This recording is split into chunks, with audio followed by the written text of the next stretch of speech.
infield hits last year when he was with Colorado.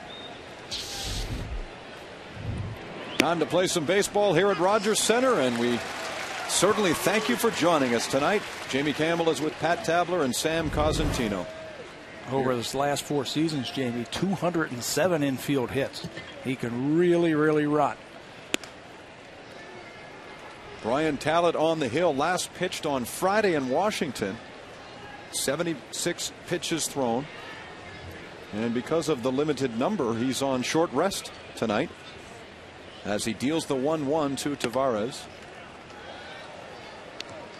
2 balls and 1 strike. And Talent on Friday was a victim of National League Baseball. He was lifted for a pinch hitter, had a brief outing, and was not happy about it afterward. Yeah, he didn't pitch too badly. No. In that game. 5 innings. Just gave up the 1 earned run. He did have 3 base on balls, and that's why his pitch count took him up to 76 through the 5 innings. But you're right, Cito Gaston elected to pinch hit for him, and that really kind of wore on Brian after the game. He's got a 2-2 count on the leadoff man. Here's the kick and the pitch from Talent. Strike 3 called.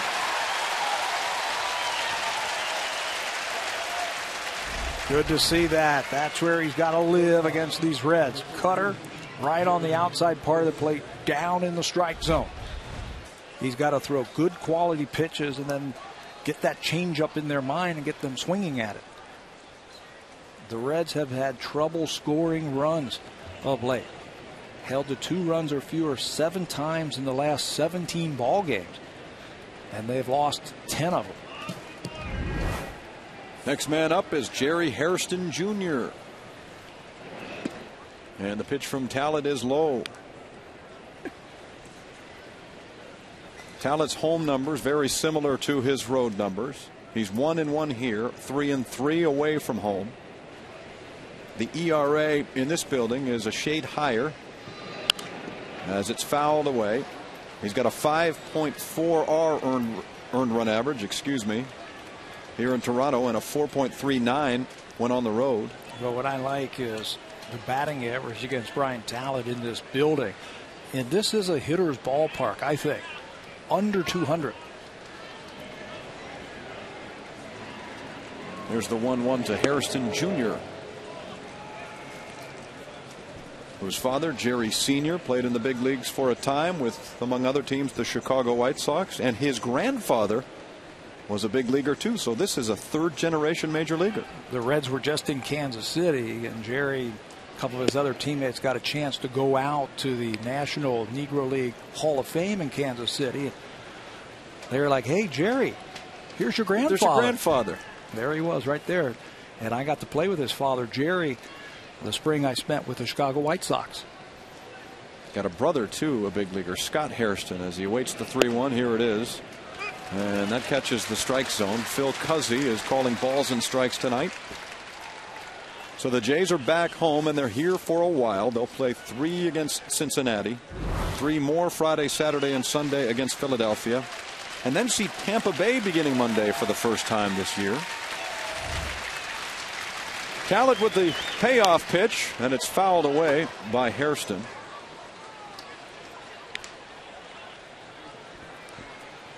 And who'd have thought, Pat, we would go all this time, get into late June, see teams like the Philadelphia Phillies twice, and not yet have played Tampa Bay.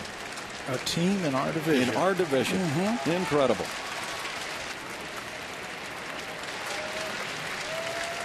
Talent with the pitch, swung on and missed, and Hairston strikes out. So you've got 2 down here in the 1st inning.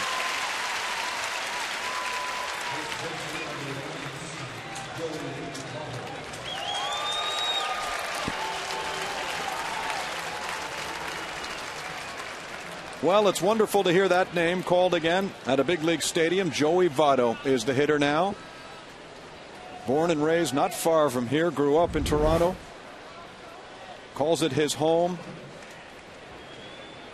And bats in the major leagues for the first time since May. He swings and misses at the first cut. They have missed him. He was on pace to be in the All-Star game when he went on the disabled list. Well, look at his great numbers. 310 career average. He brings home runs. He brings extra base hits. He brings production, 134 RBIs in about just over 200 games. That's production. And I think he also brings presence to the team. We got a chance to listen to him before the game when he sat in the dugout and delivered the scrum for all of us. And I was very impressed with him. He takes a strike, falling behind 1-2. He has been through some awfully difficult times the last little while. And Sam talked about it in the opening. We'll expand on it a little bit over the course of this ball game. But here he is facing a 1-2 count from Brian Talent. First two are down on strikes, and here's the pitch to Votto. He gets jammed and rolls it foul. When he went on the disabled list, Votto led the National League in on-base percentage at .464. Was among the league leaders in so many offensive categories. And the way he was going was a shoo-in for the Midsummer Classic in St. Louis. But perhaps he's just missed a little too much time. He'll need some help from voters and maybe a nod from players and managers.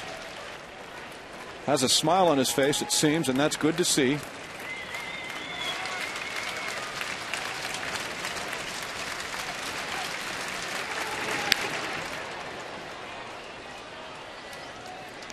Well, one of the things you always look for from young hitters is when they face a left-handed pitcher, if you're a left-handed batter, do they give? Do they give on that left-hander on that breaking ball? The thing about Joey Votto, he really keeps that front side in there. He's not afraid to stay right out over that plate. He's got a great batting eye and a great stroke, even with 2 strikes.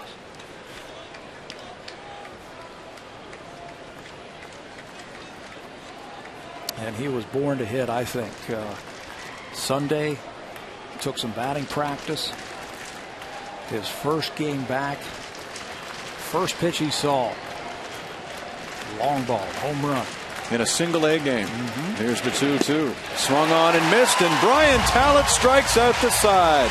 K and K on your scorecard after Talent works against the Reds.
Here's a quick look at the lineup for the Blue Jays. Scudero, Hill, and Wells are 1, 2, and 3. Scott Rowland has an 11-game hit streak. Adam Lind, the DH. Rios in right field. Lyle Overbay at first. Barajas behind the plate. And Russ Adams, up from AAA, plays left field and bats ninth. And they face 6'5", 220-pound Micah Owings. Owings pitched 6 effective innings in his last start. He earned a victory, his first since, believe it or not, May the 12th. Gave up 2 runs, 6 hits, also hit a 3-run home run in that ball game. And I was kind of half expecting them, well, maybe we'll see Michael Owings as the DH here tonight because he can really, really swing the bat. He certainly can. It is well documented how well this man can hit the ball. The Blue Jays right now are concerned about how well he pitches as Marco Scutaro stands in as the first man up. He fouls it away. A 1-ball-and-2-strike count here.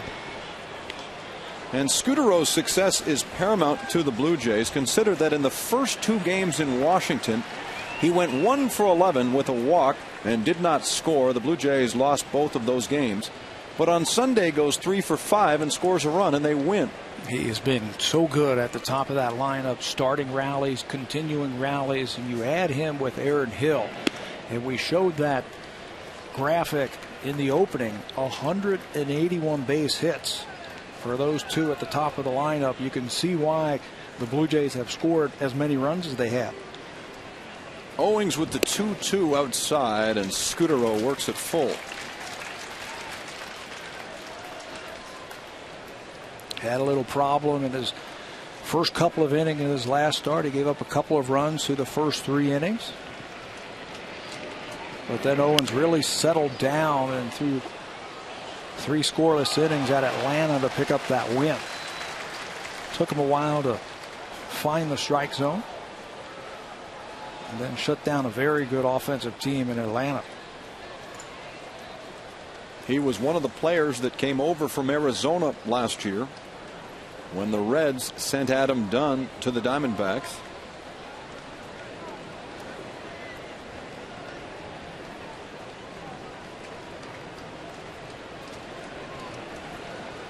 Here's the payoff to Scutaro, fouled away, so he's really making Owings work here.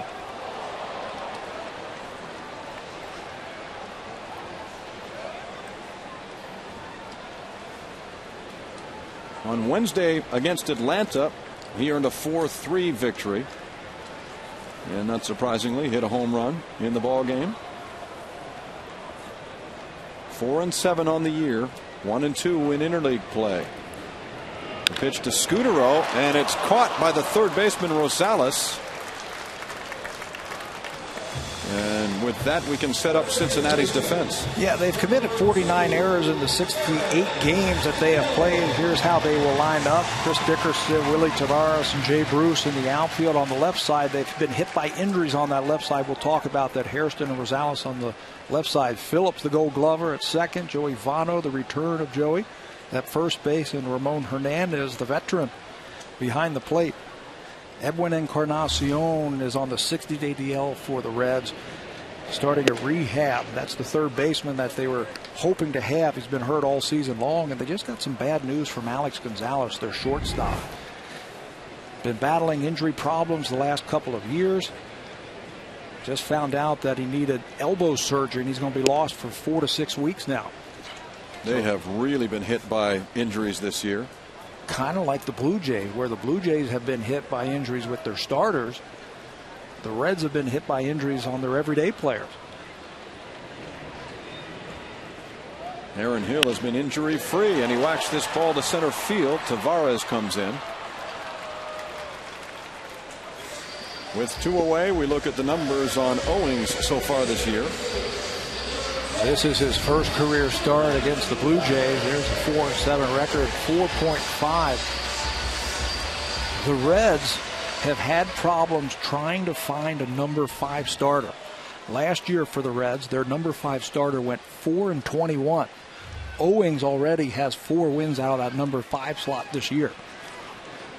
He faces Vernon Wells, who fouls the first one off Ramon Hernandez's face mask. And isn't it nice to see Wells coming back from a road trip where over 6 games he was able to break out of the home run drought and finally hit one on Saturday against Washington, his first since May the 6th. And maybe that's enough to get him kick-started.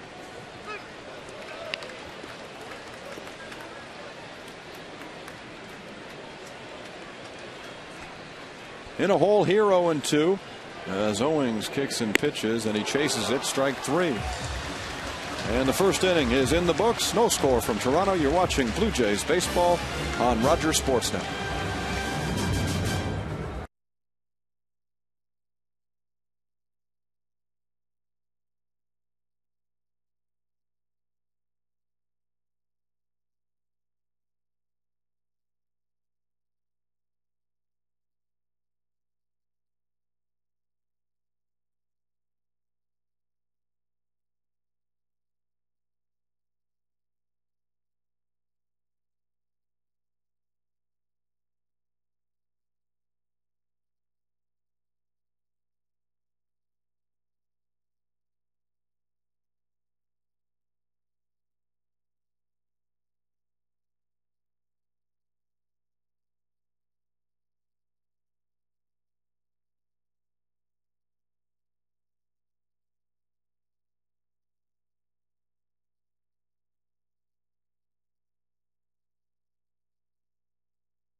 Canada's fastest mobile network, 3 times faster than any other. And we continue to be baffled by this statistic, the fact that Talent leads all American League left-handers with a .210 opponents average against right-handed batters. Usually the righties tee off on the lefties or make it things a little bit easier. Usually the lefties eat up the left-handed batters. And I think the equalizer and the reason why Talent has been so good against right-handers, he's got that equalizer. He's got that changeup that he'll throw to those right-handers. Did you see who was second on the list? Pretty good pitcher. Not. Johan Santana. Hey, Johan Santana. He's good also company. got a good what? Good changeup. He's got a good changeup. There's the key.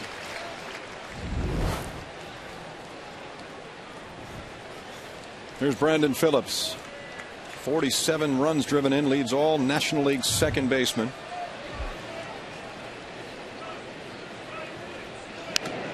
So, Pat, tonight here we have 2 of the premier second basemen in the major leagues playing. Offensively and defensively. Phillips just 7 errors all last year as he won his first Gold Glove. And he's really starting to swing the bat. Dusty Baker put him in that number 4 hole all season long. I think at the beginning of the year there was a little bit of a pressure put on him, feeling that he's got to hit the ball 9 miles. Barehanding and rolling, and he gets it there in time. Phillips will argue with Tom Hallion. And Billy Hatcher quick to get in between. You don't want to lose your number 4 batter in the second inning of a ball game. Brandon Phillips thinks he's got this one, but we've seen time and time again Scott Rowland make that play with the bare hand. It's a do or die play. You come up throwing, and he throws a strike to Overbay. Banged out of there by Tom Hallion.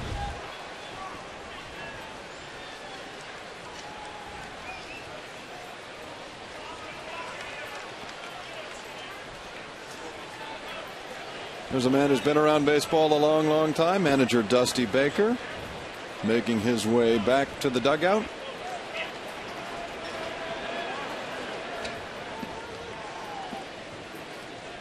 As Johnny Gomes is the hitter now, Cincinnati's designated hitter, and knows this ballpark well from his days with the Tampa Bay Rays. Yeah, he's had some pretty good success here. Johnny Gomes does not get cheated at the plate. Takes a healthy cut.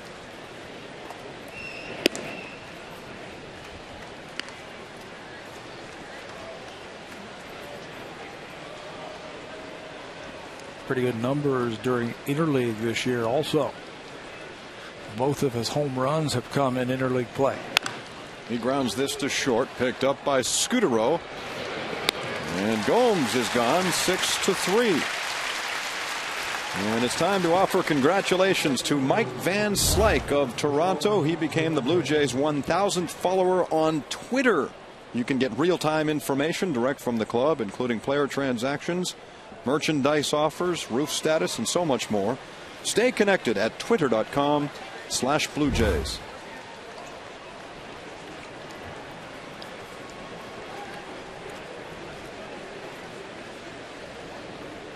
Ramon Hernandez in his first year with Cincinnati.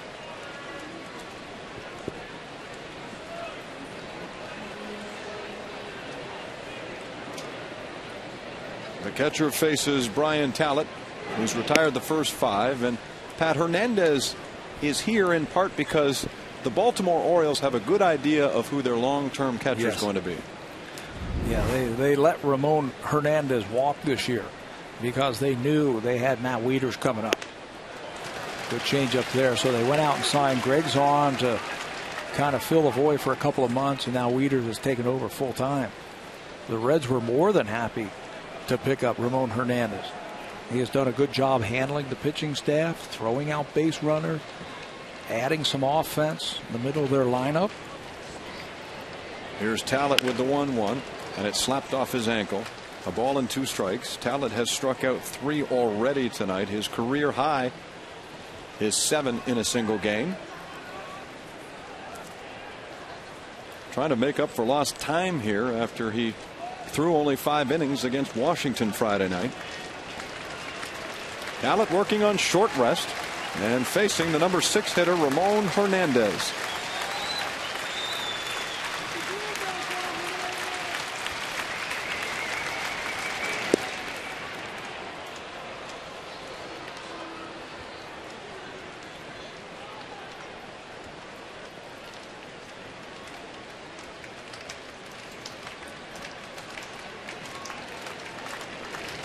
The 2-2 change up away.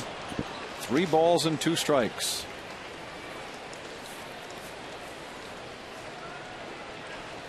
Hernandez knows a little bit of Talent from his years that he spent in the American League, first with Oakland and then Baltimore. He's had a couple of hits in his career against Talent. Gets him to roll over to Scudero. And Brian gets another 1-2-3 in the second inning. When we come back, Scott Rowland, who's on a tear, leads off for the Jays.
Fastball. No dominant pitch. He really doesn't have a strikeout pitch. He doesn't have a good fastball to blow by you or the wipeout slider. Walks have been a problem for Owings this year, 36 of them in the 72 innings. And when I talk about no dominant pitch, we saw it when Marco Scudero was at bat. A lot of fouled off balls, something that he just can't blow by people. That's why his pitch count gets up there, and he's been averaging about 5 or 6 innings every time going out there. His longest outing of the year, 7 innings. He's done it twice, most recently on the 12th of May against Arizona. And here he is against Scott Rowland, who shoots that ball foul. 2 strikes on Scott, and he's riding right now an 11-game hit streak. In fact, he had 11 hits in 6 games on the road trip. Rowland, short term, has been the Blue Jays' best hitter. In fact, his average now at .329 puts him 4th in the American League. And he shoots this one to center field. Tavares back there, and it's gone. Make it 12 games, and the Jays are on top. Hey, that's the way to do it. Exclamation point, 12-game hit streak. Owings has given up 9 home runs this year coming into this game.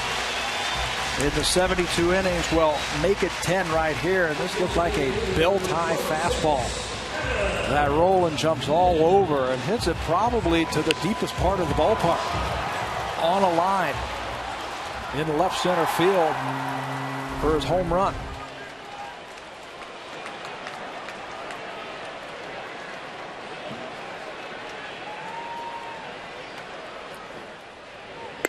So the Blue Jays take the early lead. Rowland's 5th of the year comes less than a week after getting number 4. He knocked one out against Chad Dermott on Wednesday in Philadelphia. And now Adam Lind is the hitter.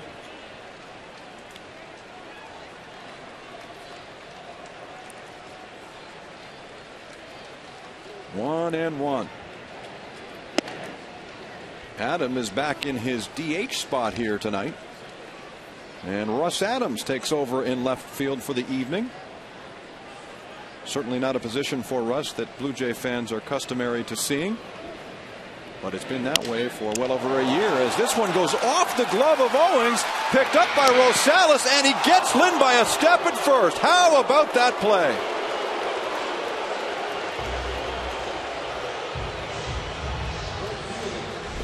This looked a little bit like the Jason Frazier ball right off his glove. Remember that one in Philly, I believe it was. But this time it bounces right to Rosales, who is heads up, cuts that ball off, and in one motion gets Lind by a half a step.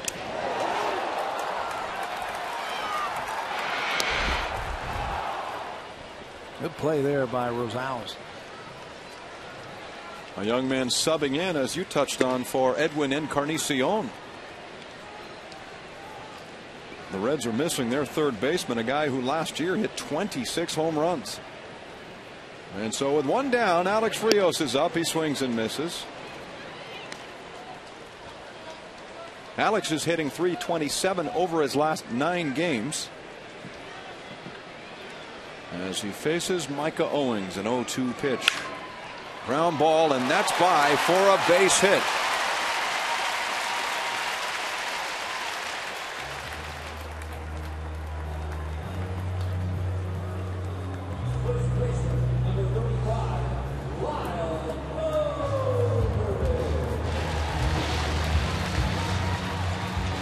Man on first, one away, and Lyle Overbay, who had the kind of game a lot of players dream of having on Sunday in Washington, a home run to the back part of the second level at Nationals Park, and he contributed 5 RBIs. Isn't it funny how the game of baseball is? When we were in Texas doing the games, we were congratulating Lyle on the player of the week. He got that hit streak up to 15 games. He was swinging it. They came home and went into a little mini funk, which continued through Philadelphia for the most part, as Rios takes off on the first pitch. The throw is high. And so Alex now has his team leading 12th stolen base. Well, you figure he wasn't going to be standing at first base very long. Hernandez throws out 21% of the runners, just 5 for 24, now 5 for 25 as that ball sails on him, and Rios makes it easily.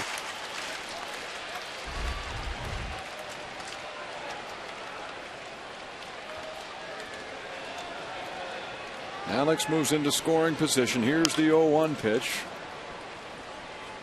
Count is 0-2 on Overbay. And then the finish that point, it carried on through Philadelphia. And then like that, boom, something clicks in. And what a day he had on Sunday. It's the ebb and the flow of the baseball season. 5 RBIs in a 9-4 win against the Nationals. He had a pair of 2-run singles and a solo home run in the 3rd. That pitch is wide of the plate, 1-2. And nothing cheap. No. Everything was hit right on the nose.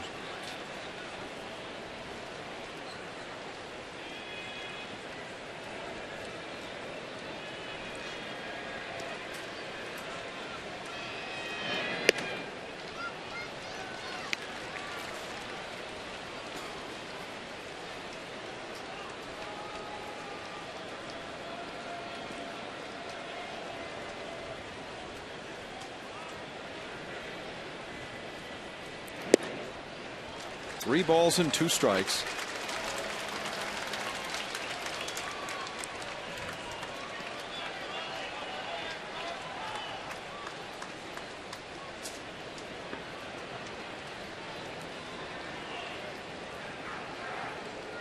Owings checks Rios. Here comes the pitch up high, ball 4. When Micah Owings gets in trouble, he really starts getting underneath the ball. You can see from his release point how his breaking ball then starts to spin when his elbow gets underneath it instead of stretching out and throwing the ball out in front. Well, the good thing about that is he has really developed a good changeup that he can go to this year. From that, he threw that 3-2 changeup right there to Overbay that was up and away. He needs to stay on top of those pitches just a little bit more. You talked earlier how big he is, 6'5", but he really doesn't throw the ball on a downward plane that you would think you would get from a big man. Runner goes from second, and Rios is in safely. He goes on the first pitch again, steals third. Alex now with 13 stolen bases, his second in this game, and he advances quickly. Well, they got that stopwatch on Micah Owings, and he's got that high leg kick, and he really doesn't give Hernandez a chance to throw Rios out.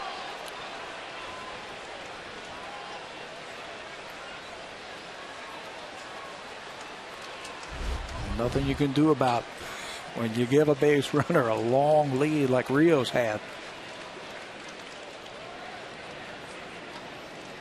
And so the 0-1 grounded to the hole, taken by the shortstop. The throw is offline, and Overbay is safe. That's a tough play for Hairston either way, but Rios comes in, and the Jays are on top 2-0. Yeah, they probably would have been happy just to get one, but Jerry Hairston almost made a miraculous play to turn it. His job is to get that ball to Brandon Phillips and let him do everything else. He gets over there, but the throw takes Phillips off the line a little bit on a short hop. He knocks it down. It'll go as an infield single for Rob Barajas, but a nice attempt right there by Hairston. Good job there by Phillips to keep that ball in front of him. And Barajas picks up the RBI, his 36th, and now the number 9 hitter, Russ Adams, who's batting 1,000 this year in the major leagues.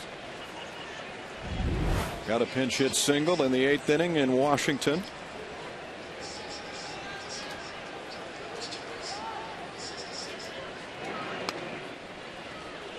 Works it 2-0 against Owings. Adams comes up, a left-handed hitter, and replaces Joe Inglet on the major league roster. He's been hampered in the early part of his year with Las Vegas with a broken wrist. He was hit by a pitch.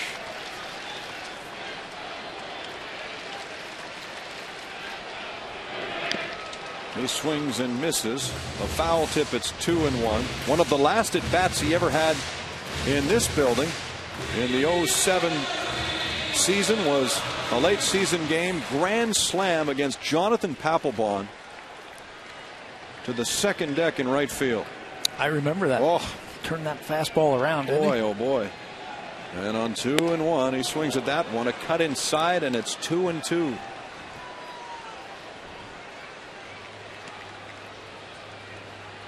So Adams up there with runners on first and second. 2-0 for the Jays, bottom of 2. And still only one away.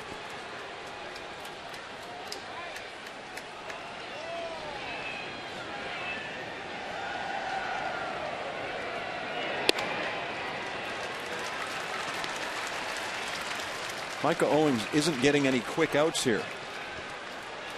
I think that's one of the reasons that we're talking about in the scouting report. He just does not have that dominant pitch where he can go to it when he needs a strikeout or he needs to throw a big pitch.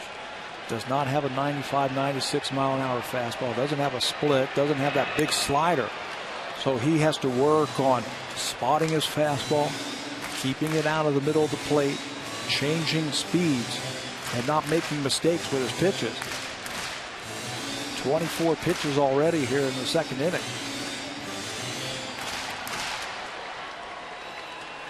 Adams is the sixth man to hit in the second. Marcos Scutaro, leadoff hitter, is on deck. Here's the 3-2.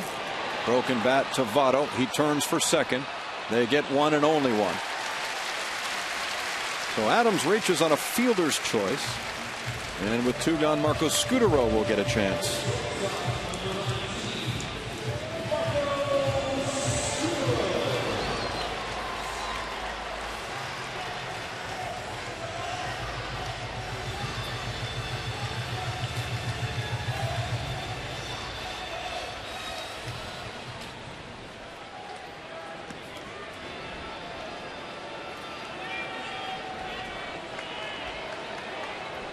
Overbay now at third. Adams replaces Barajas at first base, and now Scutaro awaits the pitch from Owings. Here it comes, and he drops it in for a strike. It was an easy first for Owings. He got Scutaro to line out to third. Hill lined out to center field, and then he struck out Vernon Wells on 3 pitches. Here a different story after Scott Rowland leads off the inning with a solo home run to center field. He has been behind a few of the hitters in this inning. Jumps ahead of Marcos Scutaro, 0-1.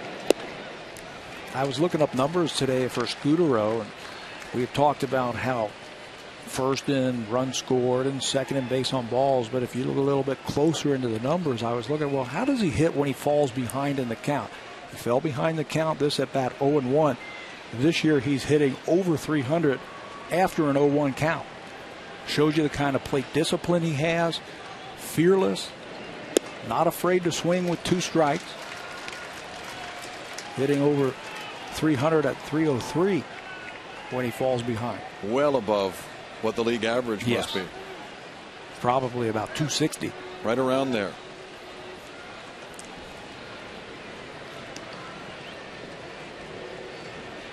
There's the 2-1, and he gets fooled. There's that good changeup that we were talking about, but something that he has developed this year. Watch this one. Right over the plate. Scutaro starts to swing, and then it just dives on him. Right underneath the bat.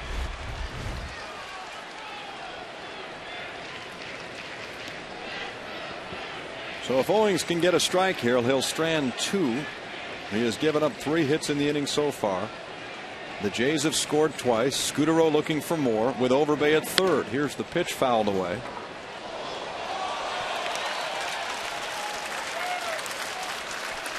The Blue Jays in 3 games against Washington went 7 for 22 with runners in scoring position.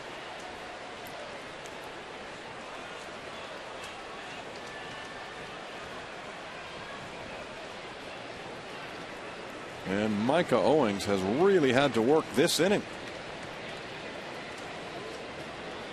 Here's his 31st pitch of the inning, and Scutaro pops it up.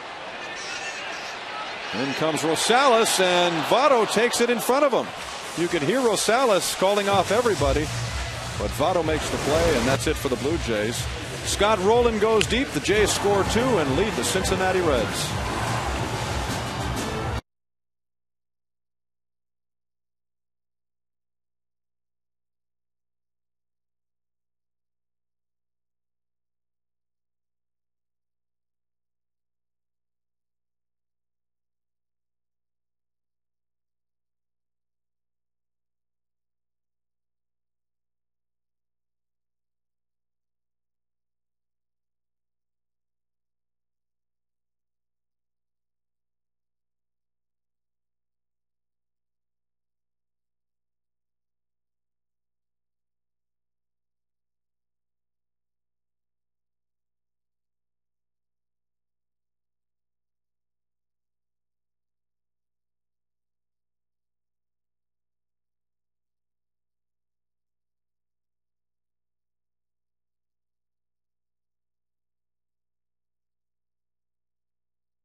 auction as the Blue Jays Care Foundation combines with Rogers Sportsnet over the course of the game against the Phillies Friday.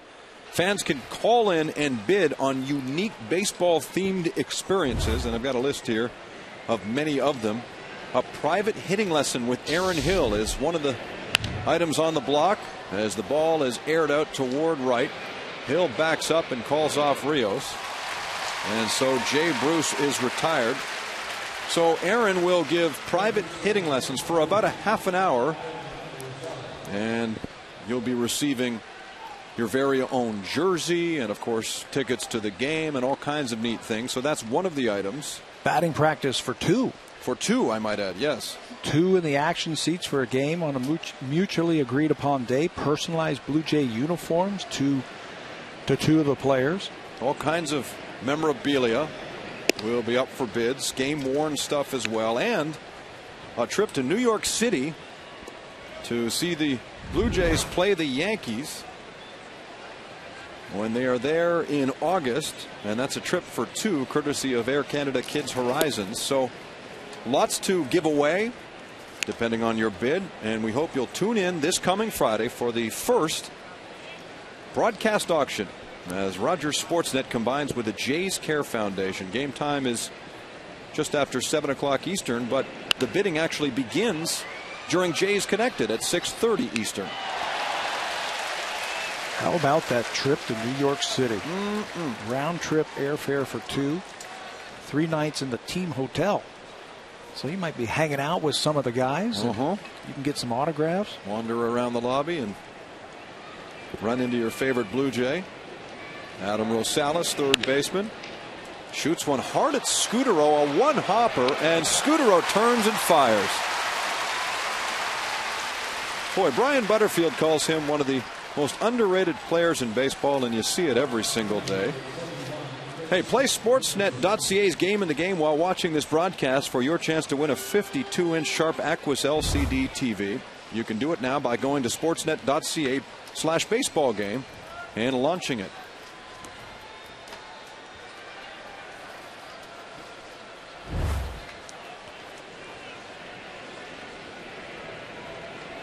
So 8 up and 8 down for Brian Talent as he faces Chris Dickerson. And he drops a base hit in left field, the first for the Reds. Dickerson has been hot. Talent knows it too over the last 5 games. 7 for 9, now make it 8 for 10 with that single to left field. He has raised his average from 234 to 271. It'll go higher after that base hit. The more playing time Dickerson gets, the more he continues to prove to Dusty Baker that he should be an everyday player. He started the year platooning in left field with Jerry Hairston Jr.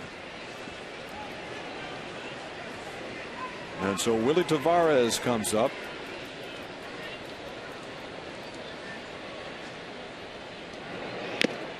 A late swing. He falls behind 0-1.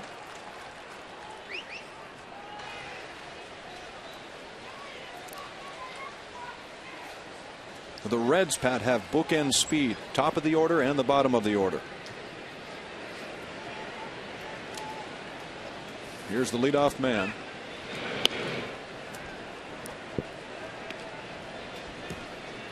It's one of the ways they've had to score runs this year because they have struggled hitting this year. They run a lot. Dusty Baker likes to hit and run a lot. They lead the National League in sacrifice hits. And they have some speed to work with. This is a much different team than the Reds team we saw last year at this time. Last year it was Ken Griffey Jr. in right field, Adam Dunn in left field. They were not very good defensively. They really played for the long ball last year. This year a little bit different. Scutaro throws to Hill to get the force, and that ends the top of the third. Still a 2-0 Blue Jay lead. You're watching Blue Jays baseball on Rogers Sportsnet.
TD Canada Trust.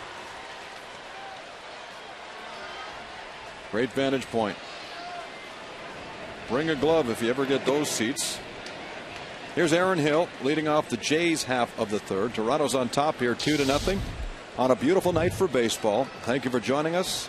I'm Jamie Campbell with Pat Tabler, and Sam Cosentino is in the building too, as Aaron Hill sends it foul.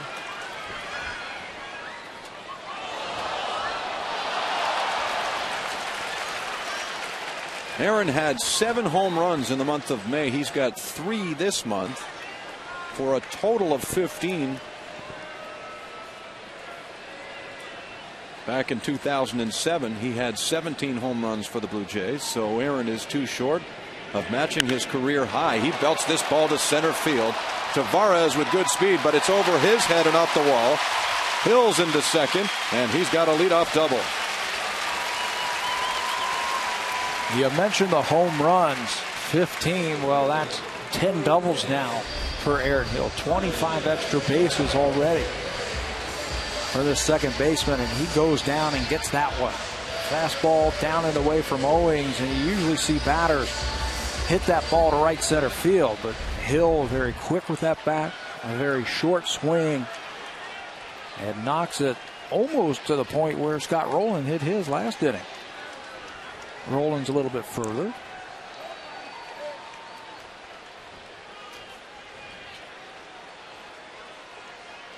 Vernon Wells waves at the first offering from Owings.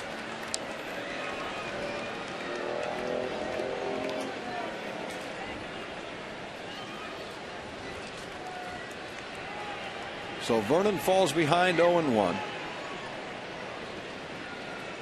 Hill at second after the double. Here's the pitch. Swung on and popped up. Bruce charging in, and he makes the catch to retire Vernon, who is 0 for 2. And back comes Scott Rowland, who hit his 5th home run of the year to center field. That was just 1 inning ago. He's just a different type of hitter this year. Look at that average, up to 332. Just 5 home runs. I don't think home runs are on his mind like they were when he first came up with the Phillies. Much better hitter at using the whole field.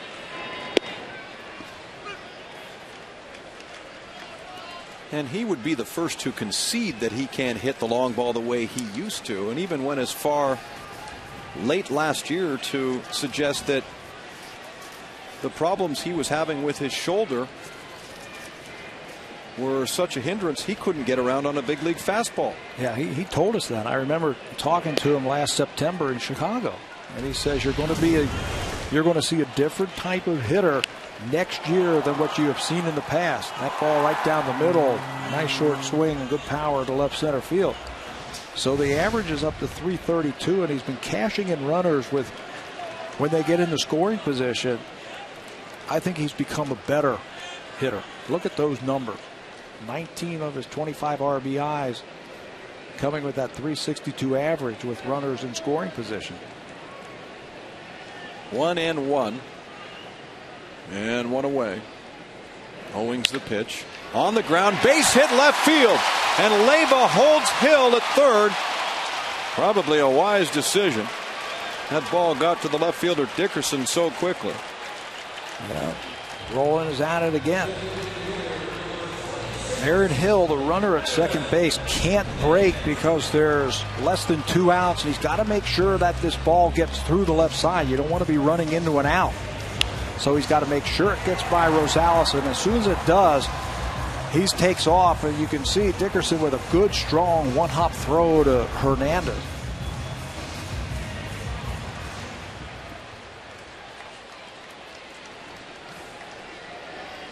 So the Blue Jays early on in this game, Pat, have had all kinds of chances against Micah Owings. They took advantage for 2 runs in the second inning. And now with 1 away, Adam Lind is up. He shot one up the middle his first time at the plate. It deflected off Owings' glove right to third baseman Rosales, and so Lind was retired on a 1-5-3. He wasn't really fooling anybody last inning.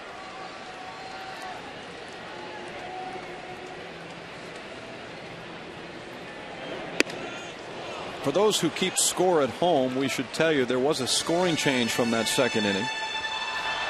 Originally, Rod Barajas was credited with an infield single when he came up to the plate and brought home Alex Rios. They've since changed that to a fielder's choice. He still gets the RBI, and Lyle Overbay reaches on an error to the shortstop Hairston.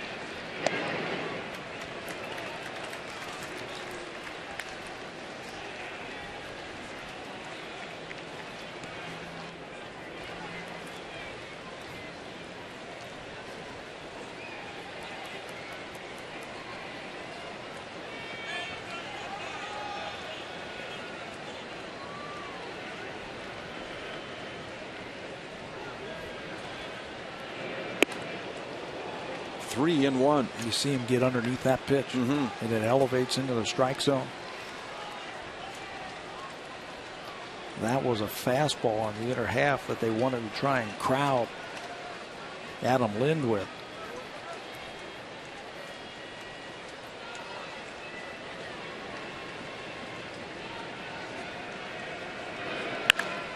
There's a ground ball, base hit to the right side. Hill is in. And now Rowland charges for third. He slides in safely. Lind drives in a run. It's 3-0.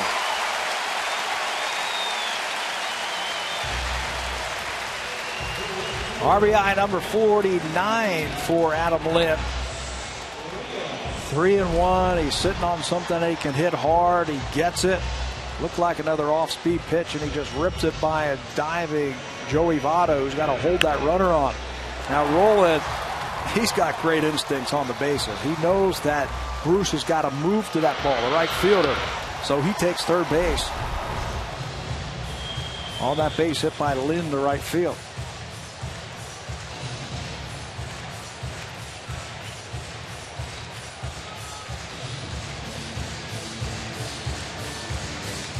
Dick Pohl, the pitching coach with the Reds, makes his way back to the dugout.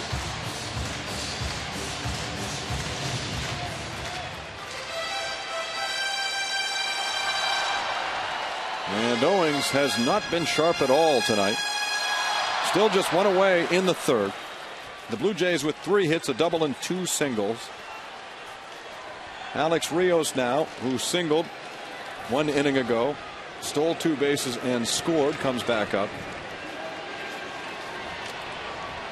So here are the Blue Jays trying to put a big inning together against Micah Owings. And he's had to throw so many pitches, Pat. They might get into the bullpen quickly here. Already 59 pitches thrown by the Cincinnati right-hander.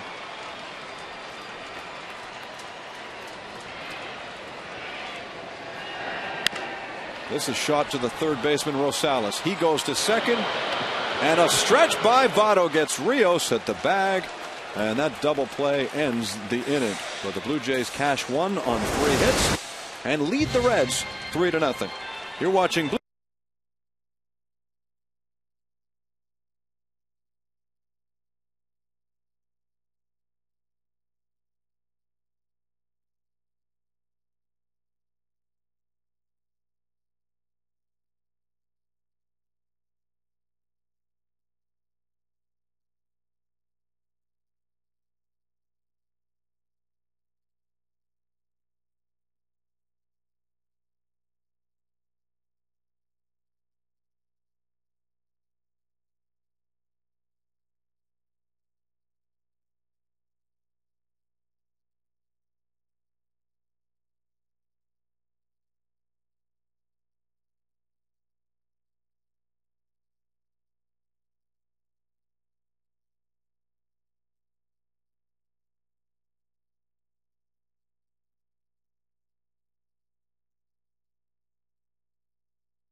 Welcome back to the Rogers Center. We move to the top of the 4th inning. And just a reminder, Marco Scutero and Aaron Hill, the Blue Jays combination up the middle, both sit 4th in American League All-Star voting. So be sure to check out when you're at the ballpark the ballots, or head out online at MLB.com or BlueJays.com. You get to vote up to 25 times with each email address to try and get each of those two guys into the All-Star game. Pushing a bunt up the first base side, nobody covering. And what a move by Jerry Hairston Jr. He gets on with a savvy move. Yeah, that was just perfect. You got a left-handed pitcher who just falls off the mound. You have to get it down and deaden the ball. Overbay playing a little bit deep. Well, a lot of deep. Kind of indecision. Do I go to the bag or do I get the ball? That little indecision right there allows Hairston, who can run, to get on first base with the Reds' second hit.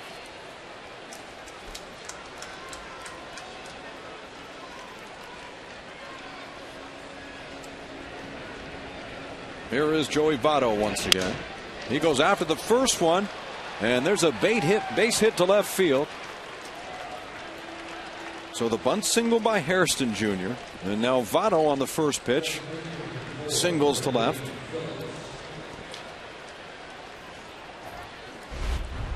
Not wasting any time. Looked like a little cutter just down and away. There's that plate coverage that we have talked about. That is a left-handed pitcher on a left-handed batter, and Votto stays right in there. Keeps that front shoulder closed and just drops it right in front of Russ Adams for a hit.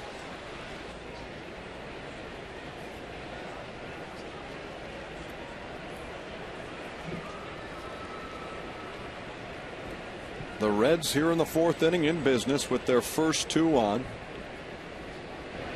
And Brandon Phillips, who's been pretty good at driving in the runs this year, 47 all told, is the man at the plate. 0 for 1. He's hitting .278. Home runs really come in bunches, and they've come in bunches for Brandon Phillips. Homered the other night on a pitch really off the plate on the inside that he's so quick. He pulled his hands in and ripped it down the left field line for a home run. Hairston's creeping off second. There's a swing and a miss. Phillips falls behind 0-2. This is when Brandon Phillips gets very dangerous. He spreads out just a little bit more.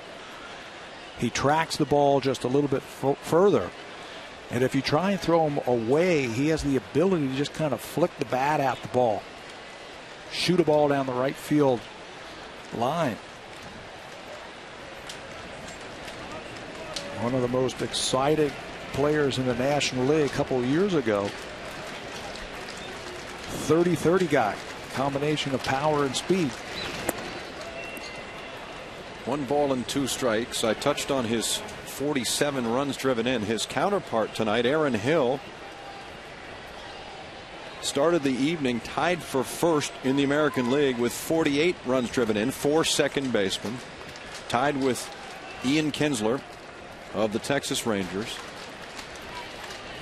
So there's Hill creeping in, trying to keep Hairston close to the bag, and the ball is fouled by Phillips. Well, if you hit home runs, and Hill and Kinsler and Brandon Phillips are all home run hitters, you're going to drive in a lot of runs.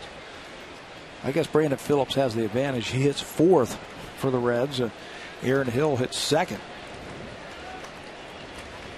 Ian Kinsler hits 1st. He's got 18 home runs. Good production from all of them. The 1-2 on the way.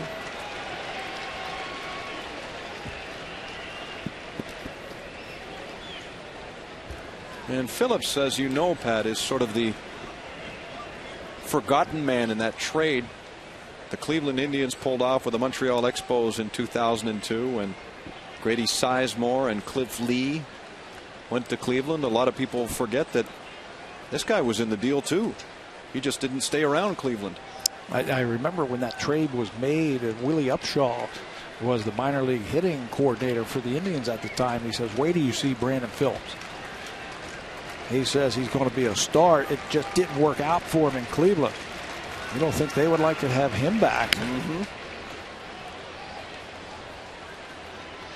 They just couldn't wait any longer. He was out of options. The Reds were able to get him for really nobody. One of the last few days of spring training 3 years ago. The old player to be named later turned out to be a right-handed pitcher named Jeff Stevens. Pretty good deal for the Reds. I'd say so. Nobody out, 2-1. And Talent the pitch, a changeup away. Backhanded by Hill. He touches the bag over to first, double play.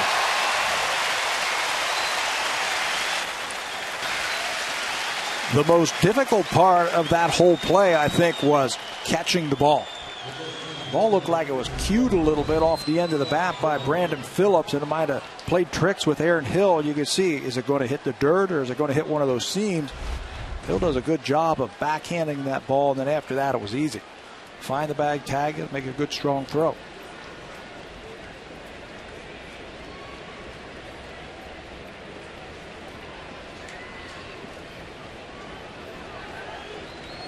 Back comes Johnny Gomes. And with 2 away, here's Talent, the first pitch off the plate.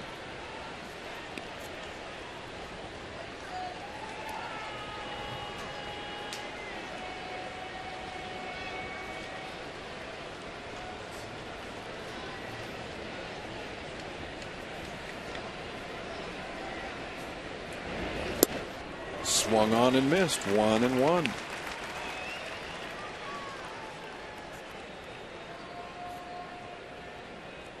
Gomes' first ever major league home run came in this building on April the 26th, 2005, off the Blue Jays' Ted Lilly.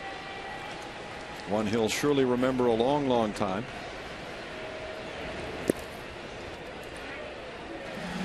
Well, pitching hasn't really been a problem for the Reds. This is what they have done on the road this year. They're 17-17. They're also 17-17 at home. The ERA is first in the major leagues on the road. It's just been the hitting that has really held them back. And hitting with runners in scoring position has really hurt them. 0 for 5 Sunday, and over their last 17 games, under 200 with runners in scoring position.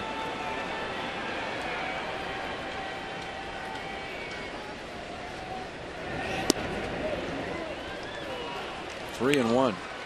You know, you would think that would be such a critical statistic, average with runners in scoring position, but our wily statistician Scott Carson told me before the game today, speaking of Tampa Bay, a team Gomes used to play for, that the American League champion Tampa Bay Rays last year finished 28th in the major leagues in average with runners in scoring position. They hit .246. Only Milwaukee and Cincinnati had worse team averages when there were runners in scoring position, and yet Tampa Bay won the pennant. So are you saying that's a little overrated? No, I'm not saying that. I'm just presenting the facts.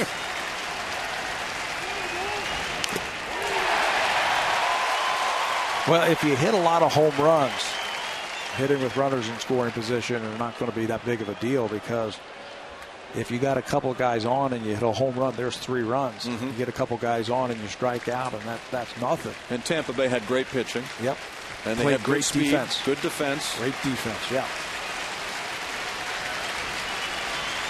So I think it's just one ingredient into the mix of being a good team.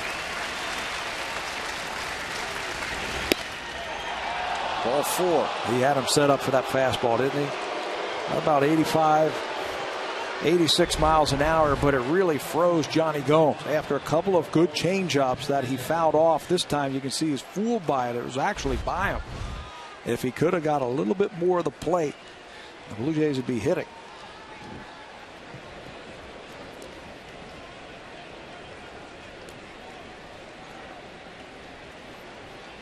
Here's Hernandez again. 0 for 1 on the ground out in the second. Cincinnati Reds at first and third, looking for their first run of the ball game.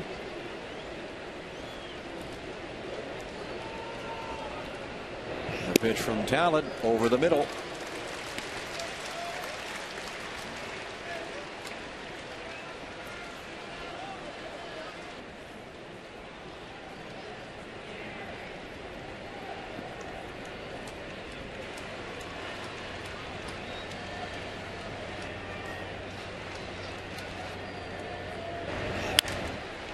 Popped it up.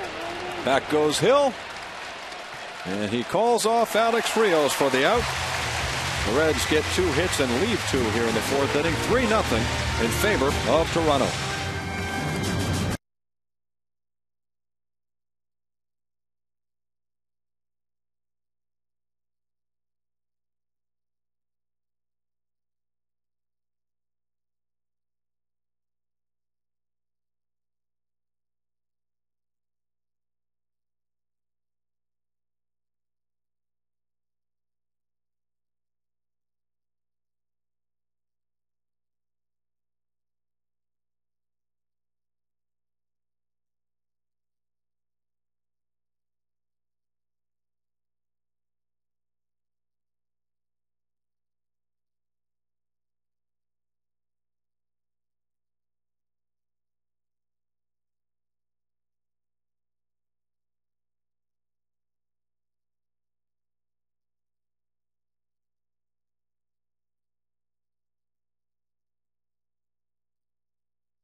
So join us at the ballpark to see the Phillies and the Jays. And of course, if you can't join us here, please tune in on Rogers Sportsnet. We'll have the broadcast for you beginning at 1 Eastern time. BlueJays.com has more information on Italian Cap Day. Jamie Moyer scheduled to go that day for the Phillies. Brian Talent scheduled for the Blue Jays. Here, Talent's team is leading 3-0, and Lyle Overbay leads off the Jays half of the 4th against Micah Owens. I'm Jamie Campbell with Pat Tabler and Sam Cosentino. The Reds are in town for a 3-game series, part of interleague play, and then the Blue Jays wrap up interleague by welcoming the Phillies, who have a very good road record, for a 3-game series beginning on Friday. In fact, starting tonight, the Phillies are 23-9 on the road. Their problem is they can't win at home and haven't lately.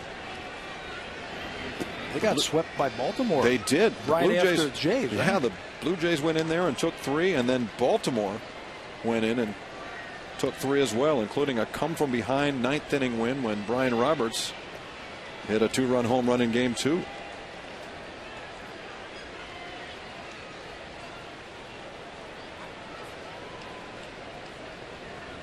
There's Owings with the 2-2 to Overbay. He gets under it and pops it up back of third. Well, Rosales goes sprinting out, but there is Dickerson coming in.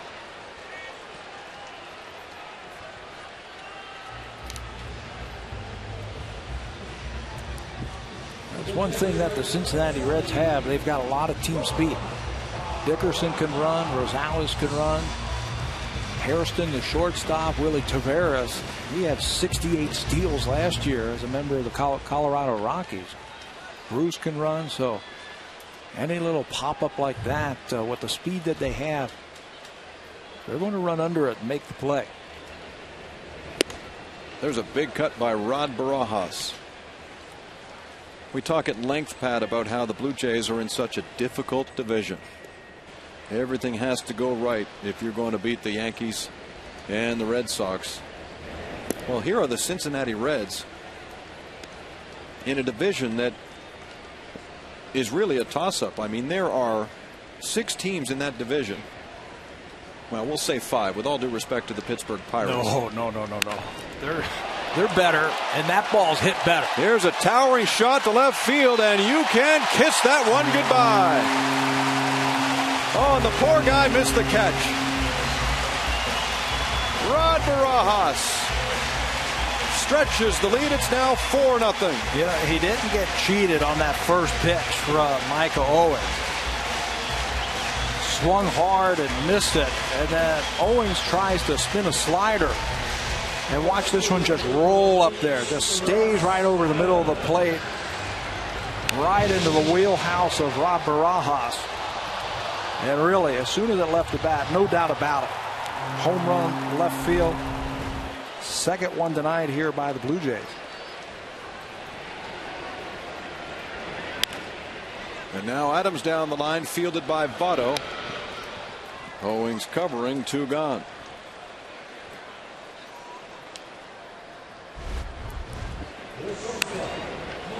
High towering fly ball to left field. Dickerson looked like he was fooled a little bit on it. Looked like he was cutting across like that ball was in the gap in left center field, but then realizes it hit a little bit harder than what he first thought.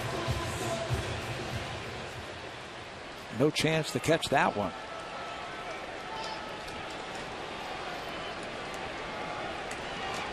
Marco Scutaro 0 for 2. Now, before Barajas hit it out, we were talking about the Cincinnati Reds being stuck at 500 right now and only 3.5 games off the lead. As that's flied to right field, Bruce goes back, and that's the inning. The Jays add another. Barajas tags his 7th home run of the season.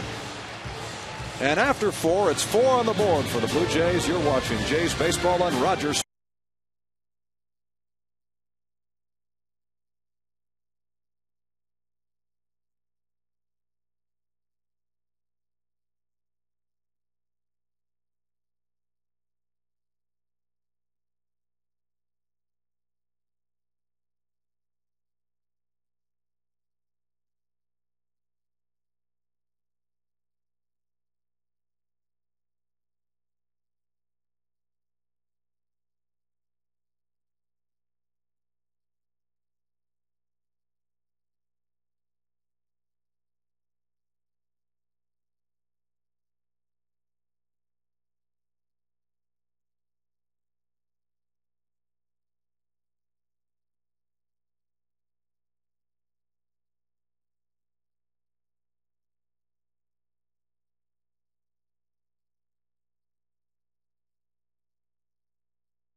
Here's Rod Barajas, and look at his reaction after he hits what turns into a home run. Yeah, puts his head down and starts shaking his head, and he's saying, you know, you can't throw that ball there.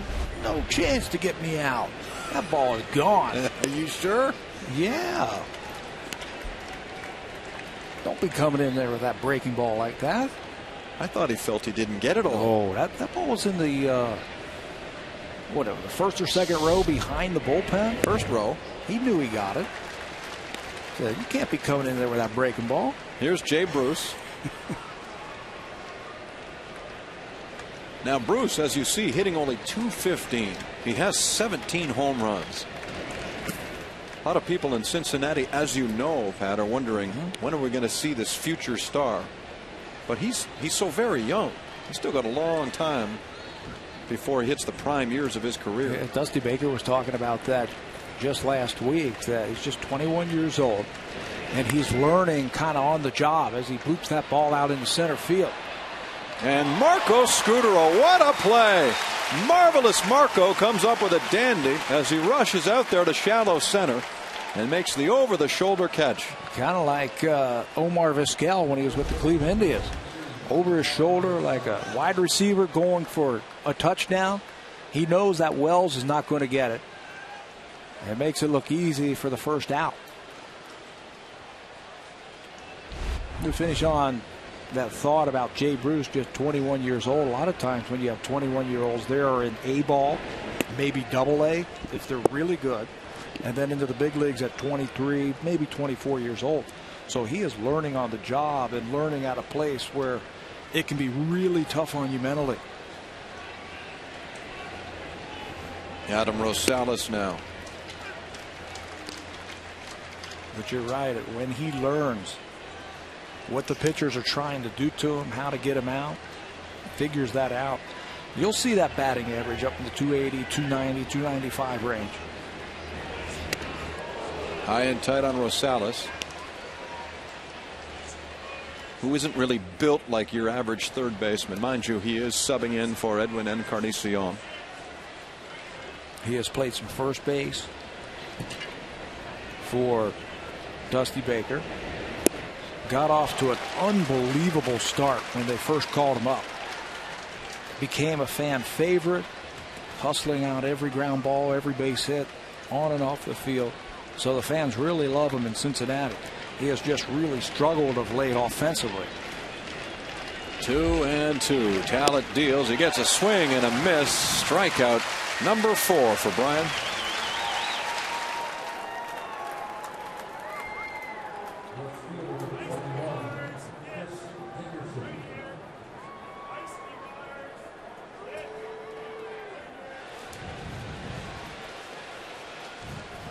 Well, Chris Dickerson is bat, and Pat, people ask, why is Brian Talent so successful against right-handed batters this year? I think you just saw a great example with that strikeout pitch of his, the changeup that got Rosales.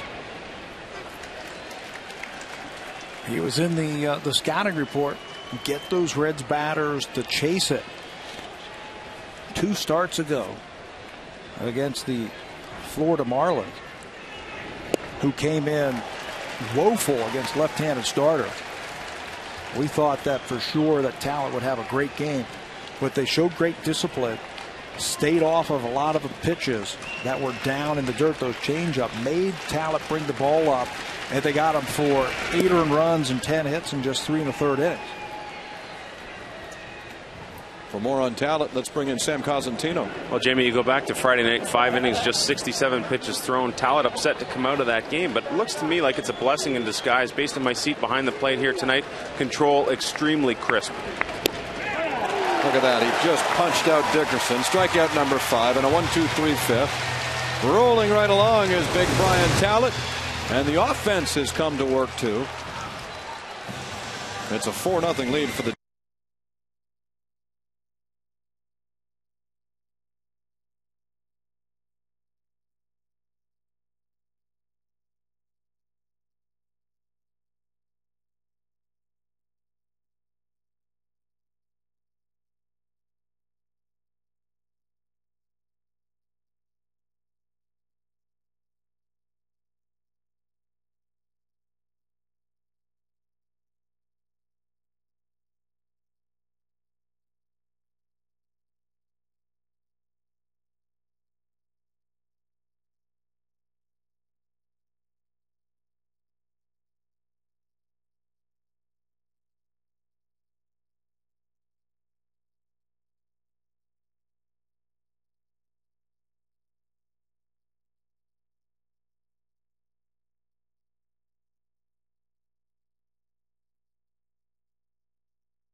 game here, and about 20 minutes after the game they'll close the roof and you can enjoy a fireworks show. BlueJays.com has information. You can call the ticket office 416 3-4-1, 1-2-3-4. Here is the shortstop deep in the hole. Can't get it to first in time. And Aaron Hill has a base hit. He is 2 for 3 on the evening. Hairston was practically in left field when he made that play. It's a lot like the ball that Rob Barajas hit in the second inning. Ranging far to his right. His only hope is to get that ball over there on a fly, but it's on one bounce to Joey Votto. No chance to get Hill. He gets another multi-hit game with that infield single.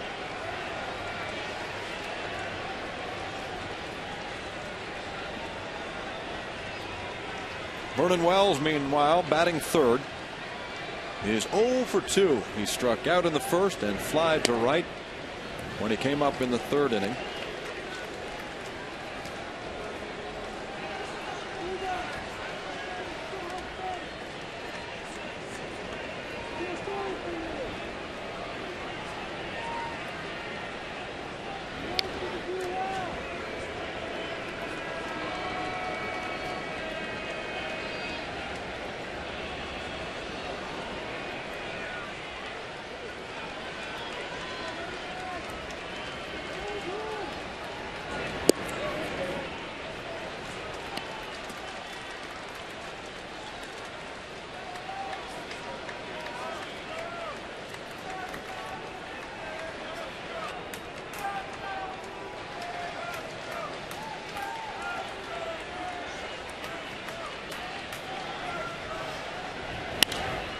Sent to center field.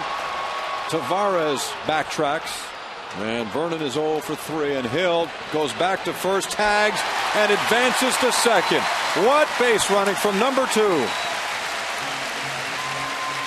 He has been watching Scott Rowland and Marco Scutaro run the bases and starting to learn. Ball hit hard by Vernon Wells to center field, but Hill sees that Tavares is going to make that play. So he wisely goes back and tags up, and all you have to do, the play is right in front of you. You tag up, you watch the throw, it's offline a little bit, and he's able to move up 90 feet.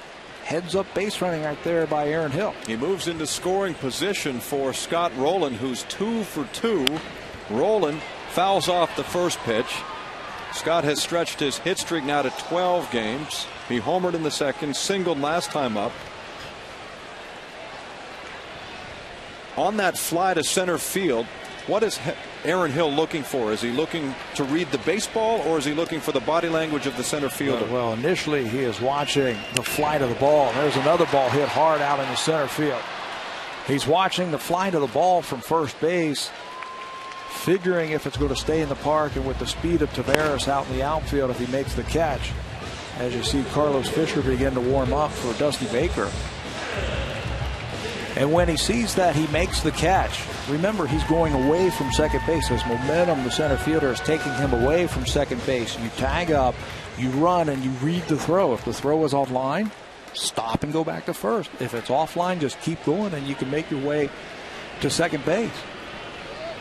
But you have to put that whole thing in your mind before it happens. I mean, you have to think about it and kind of process that information. That's a play that you just don't react to. You have to think about it before it happens. 1 ball, no strikes on Adam Lind. 4-0 Toronto. 2 gone in the inning. The pitch is high.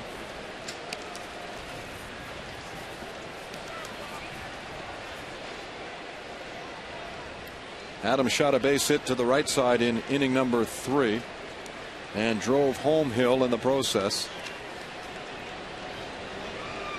He picked up his 49th RBI of the season.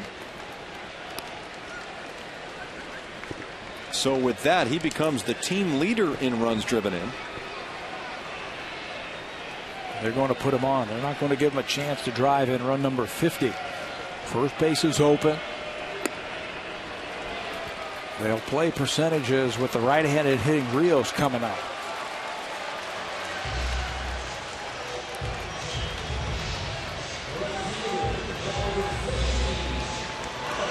Well, there's the situation with Lind and Hill on.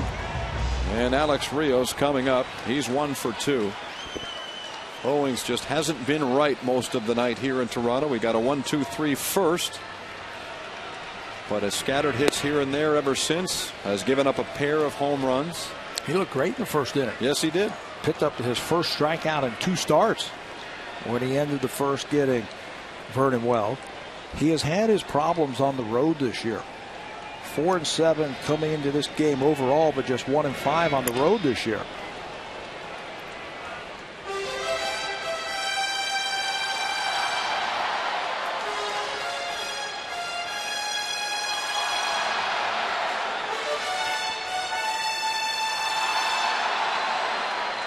Well, the way things are going for Owings, a big hit here for Alex Rios might just knock him right out of the ball game.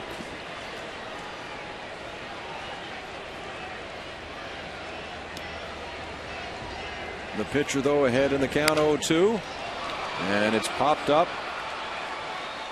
Brandon Phillips is there, and he makes the catch to end the inning. The Blue Jays lead 2, and after 5, they lead 4-0.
His changeup working. The Reds batters are doing him a favor, swinging at a lot of them, but he's pumping that ball at the bottom of the strike zone.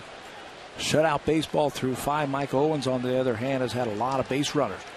7 hits. He's given up the 4 runs, a couple of walks.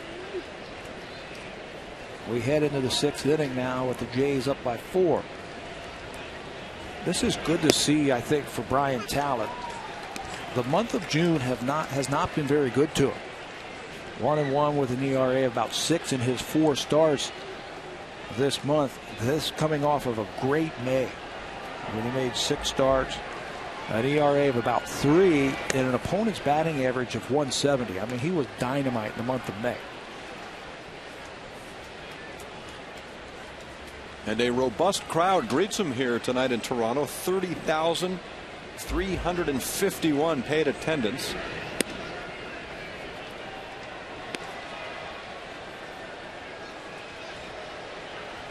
This has been the first night of truly warm and muggy baseball. A little humidity in the air.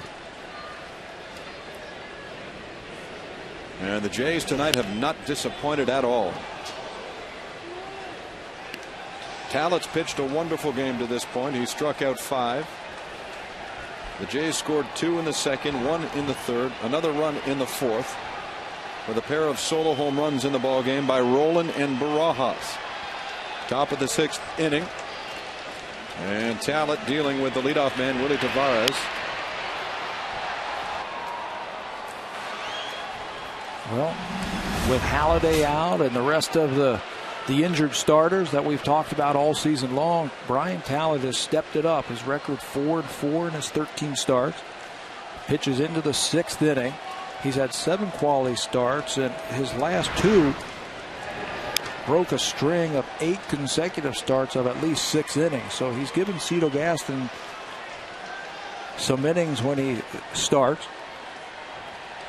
Really had that label of a long guy out of the bullpen, but really shows right now that he belongs pitching in a tough American League. Here's the 2-2. Rolled down to third. And not that this is surprising, but since the start of the 2007 season, the Blue Jays are #1 in all of baseball in quality starts. They have 219 since that time. In fact, they remain tied at that point with the Arizona Diamondbacks.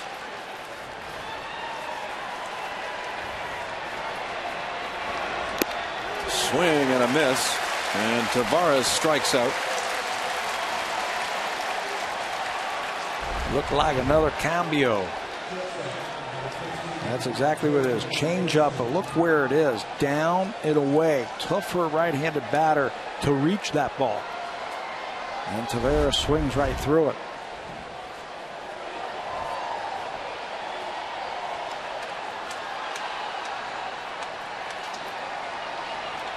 Talbot struck out the first 3 batters he faced this game, and now has 3 in a row again. Well, if it works for you,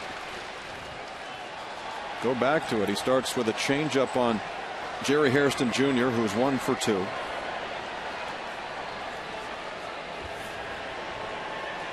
Bryan needs one more strikeout to tie his single game high established in May this year down in Oakland, when he struck out 7 Athletics and went 7 innings against the A's in a 6-4 victory.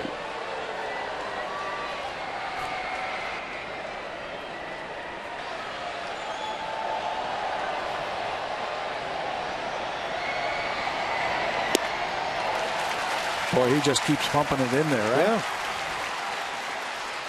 After that start he had in Texas, where I thought he really shut down a good Texas Rangers team. He said from inning 3 through 6, all he threw was fastball changeup because they kept swinging at him. That was 3 starts ago. This is looking a lot like the same thing. Well, here it comes again on 1 and 2. Pitch on the way, and it's well off the plate. If you've got that changeup working and you get the hitters kind of hesitating and kind of like locked up just a little bit, boy, then you can throw about an 88, 89 mile an hour fastball and you can lock them. And you can get a called strike. Oh, there goes the bat. Right over. Oh, right over the Jays dugout, and a one-handed grab made by the guy with the green shirt.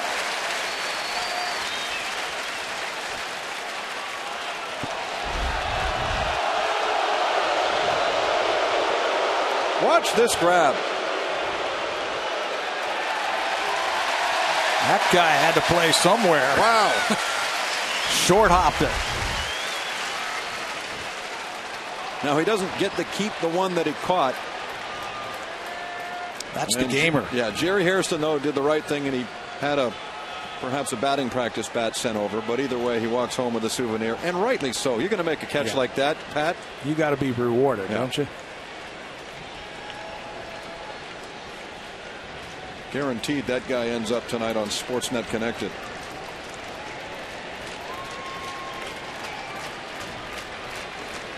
So here's the 2-2, and this bat ends up driving it to right field, and Rios puts it away for out number 2.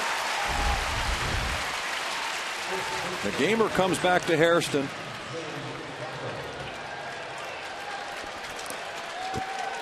And not to worry. Oh, and even caught the replacement. Yeah. I mean, that guy's got solid hands. I would have held out for an autographed ball, a hat. No, I'm just kidding.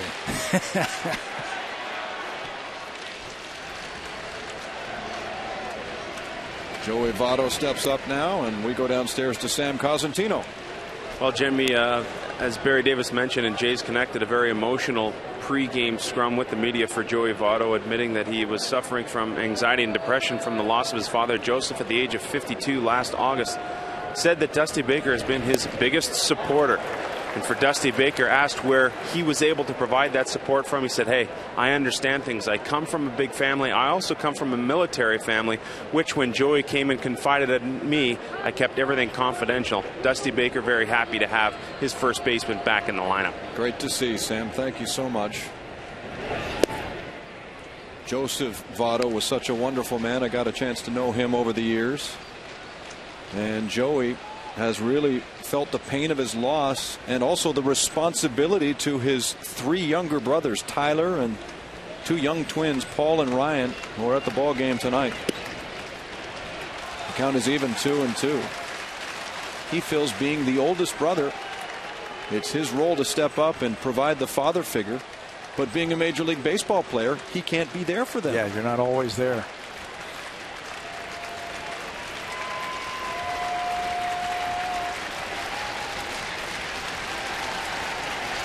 Facing Talent with a 2-2, and he swings and misses, and Brian has his 7th strikeout of the night. Well, luckily Joey brought his twin brothers out for batting practice today, and they got to high-five the manager. Great to see the kids are here, and we wish Joey the best.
Rogers Sportsnet. The Jays on Rogers Sportsnet. Brought to you by Home Hardware and Home Hardware Building Center. Homeowners helping homeowners.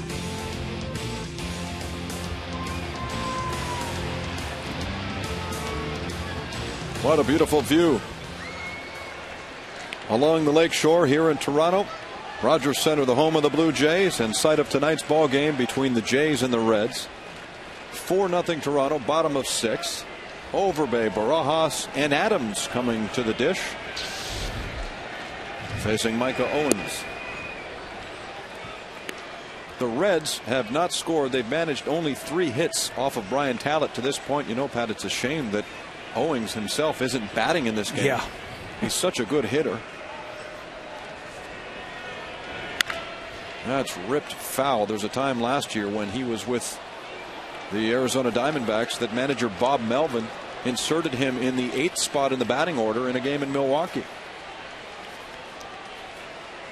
And if you look at some of his numbers from the time he played baseball growing up in Georgia, he owns the high school home run record for the state of Georgia. Incredibly, with 69 home runs in his high school career. Who needs the DH? A career 300 average, 7 home runs. Dusty Baker has also used him 11 times this year as a pinch hitter. Here's a chopper to Votto. The underhands to the pitcher covering. His senior year in high school, he hit 25 home runs, had a .448 batting average, and as a pitcher went 12-1 with a 1.03 ERA.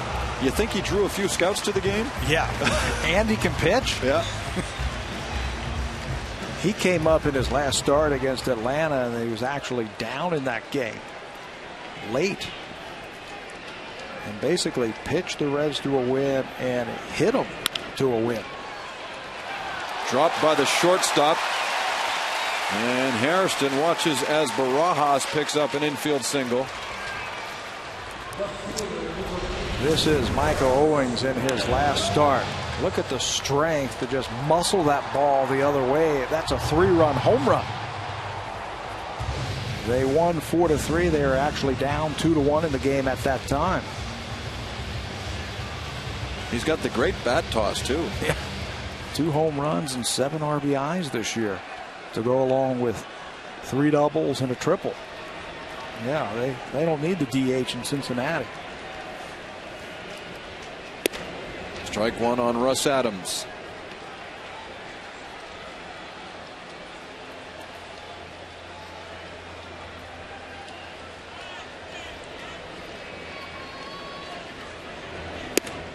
With Adams coming up and replacing Joe Inglet, it will be very interesting in the next little while to see where David DeLucci fits into the Blue Jays' plans. He was signed as a minor league free agent after he was let go by Cleveland, and right now is trying to get his swing down in AAA Las Vegas. But Adams has had a good year in AAA, certainly deserving of a promotion. In fact, manager Cito Gaston went as far as to say that he had a good enough spring that he really should have made the team out of spring training. But they always had designs on having Travis Snyder start the year in the big leagues.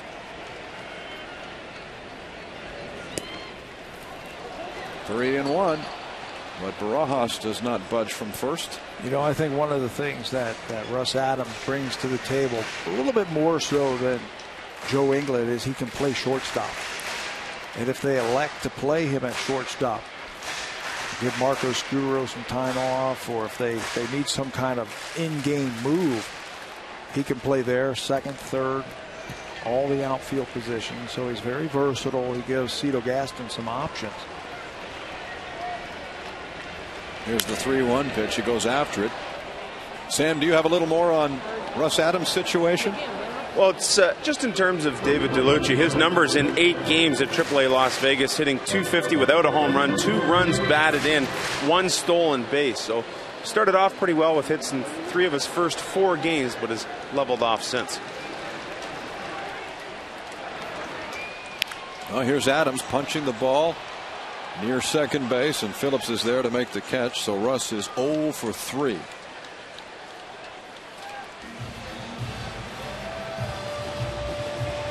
Let's go back to the top of the order, where Marco Scutaro's 0 for 3 as well.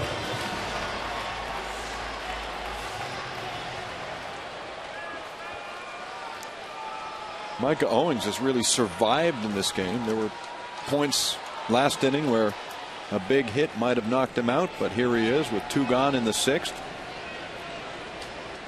Yeah, base runners all night for the Blue Jays. 8 hits, couple of walks. They've left 7 runners on base. Check that, 5 runners on base through 5 innings.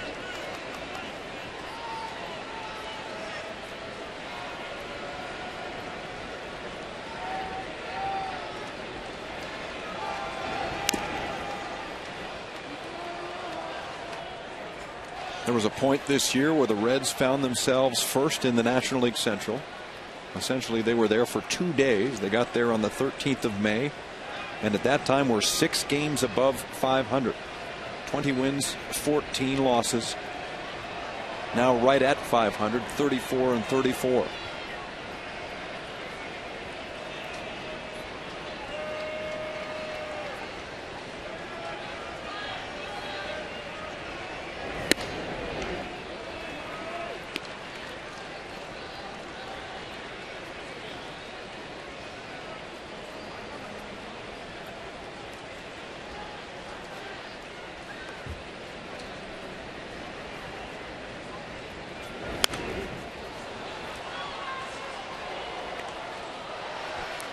These are the kind of at-bats right here that have been a problem for Michael Owings this year. He just does not have that put-away pitch.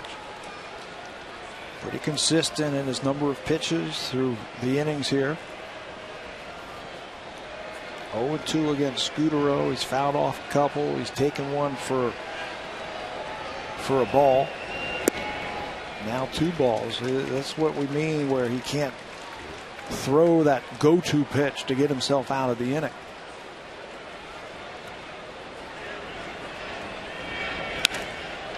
Muscled toward left field. Dickerson is there at the wall. He goes up and leaps, and it is gone. Marco Scutaro, a 2-run shot.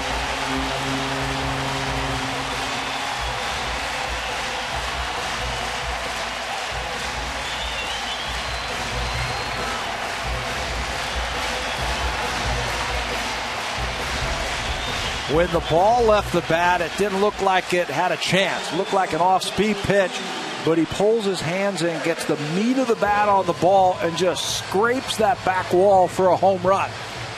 Micah Owings cannot believe that ball left the ballpark. Look at that reaction after it clears the wall in left field. And that ball from Marco Scutaro is going to knock Micah Owings out of the game. End of the line for Owings as the Blue Jays take a 6-0 lead on Marco Scutaro's home run. His 6th of the year and first since April.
Pat, Marco Scutaro gets jammed on this pitch. Well, it's a changeup, so it really speeds his bat up. You could tell it really didn't hit on the sweet spot. But when it's hot here, the ball really carries, and it carries to left field. Here's the pitching line for Michael Owings. He pitches into the 6th inning, and he was really hurt by the long ball. 3 of them, and that adds up to 6 earned runs. Aaron Hill makes this ball a souvenir. And Marco Scutaro, Pat, picks up his 6th, and here's how he brings the hands in. Yeah, that'll show it right there. If it was anything but a changeup, that would have been an easy fly ball to left field, but because it was a change, it sped the bat up and got it through there, and he hits his first home run in a few months. Carlos Fisher into the ball game, now replacing Michael Owings. Made his major league debut for the Reds May 24th. Here's a grounder to 3rd. Rosales goes to 1st. Hill is gone, and so are the Jays, but Scutaro's first home run since April gives Toronto a 6-0 lead. You're watching Blue Jays baseball on Rogers Sportsnet.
Is out too, pitching on short rest, and tonight against the Cincinnati Reds, he pitched beautifully over 6 innings.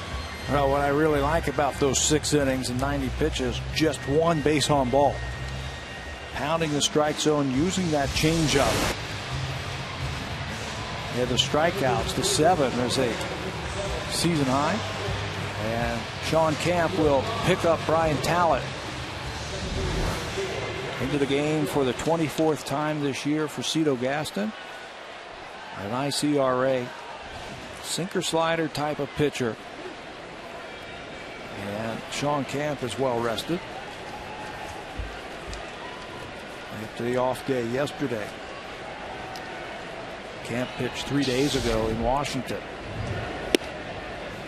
He starts off Brandon Phillips with a strike.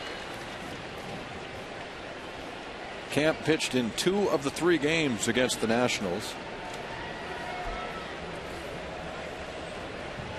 And that day off yesterday came at the perfect time for this Blue Jays bullpen. They used a relief pitcher 13 times over 3 games down in Washington against the Nats. Yeah, the 4th inning was the killer inning for the Blue Jays in the last 7 to 10 days. Pitchers pitching into the 4th inning will really tax that bullpen.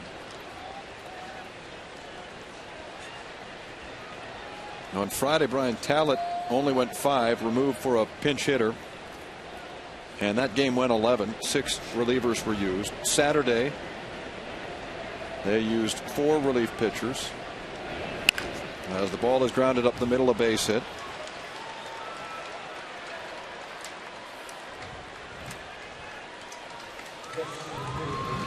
Well, we can update the next Fast Fact,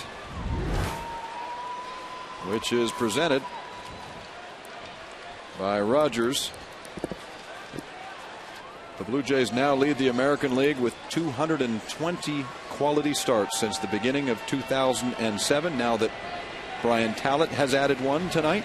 Yeah, they lead the American League. They lead the major leagues. Arizona Diamondbacks are second with 219. The White Sox, the Angels, and the Mets are also on that list. But it's the Jays who have the most now, 220. Johnny Gomes with Brandon Phillips at first base, facing Sean Camp. Once upon a time, these two were teammates in Tampa Bay. Gomes is 0 for 1, grounding out and walking. The Reds haven't had much tonight, just 4 base hits.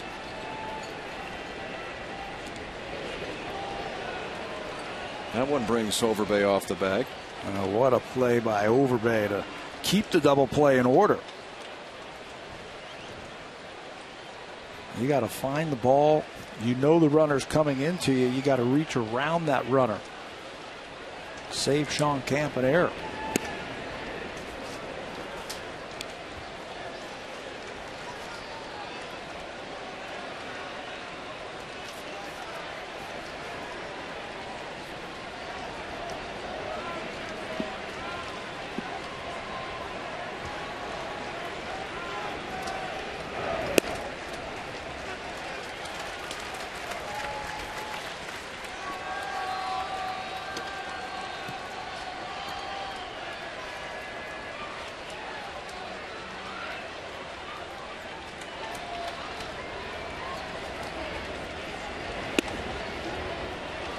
Gomes draws a walk against Camp, and we bring in Sam Cosentino. Well, guys, just a little bit of an update on the Blue Jays bullpen. Brad Mills added, so 8 players in that Blue Jays bullpen, but -1 in Jeremy Accardo. He came out of Sunday's game with a cramp. That has since developed into a right groin issue, not available in today's game, but not DL'd, and so just progressing day to day.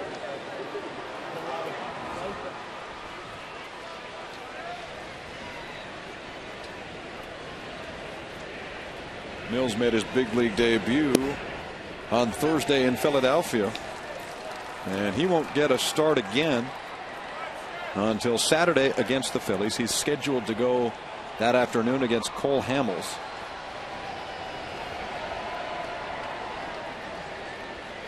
Here's Ramon Hernandez, and Camp is looking for a ground ball.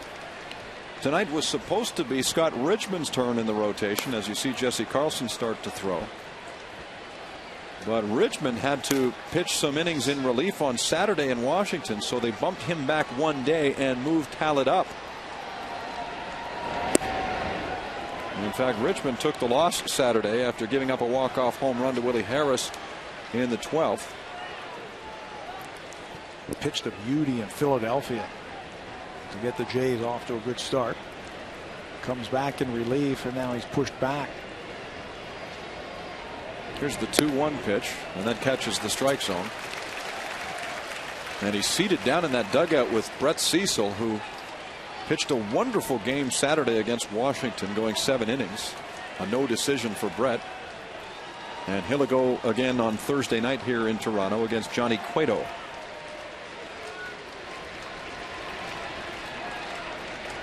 Seventh inning of play. 2 Reds on. And Sean Camp facing Ramon Hernandez. The 2-2 pitch slapped down the right field line and foul.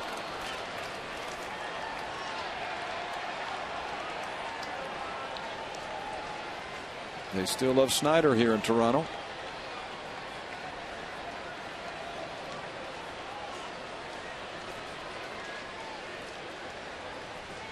The Blue Jays with 6 runs on 9 hits. They've hit 3 home runs. Cincinnati has yet to score, just 4 base hits.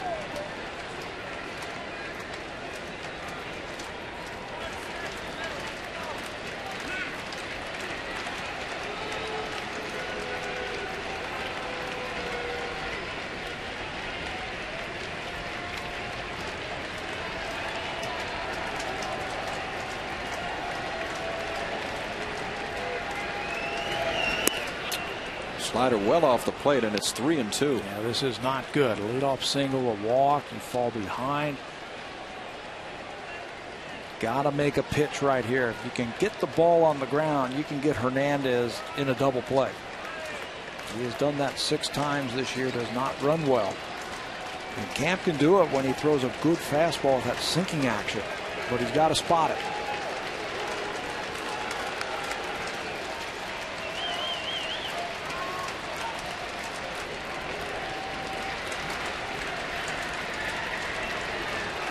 And now Barajas takes a little too much time, so Hernandez backs off. He just doesn't look comfortable out there, does he? No. Hasn't been working well with Barajas this inning.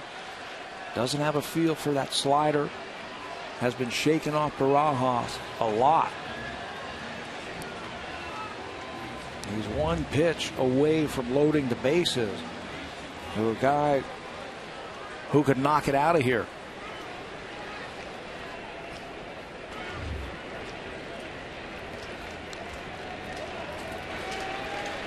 Jay Bruce on deck. Here comes the 3-2, and it's fouled away.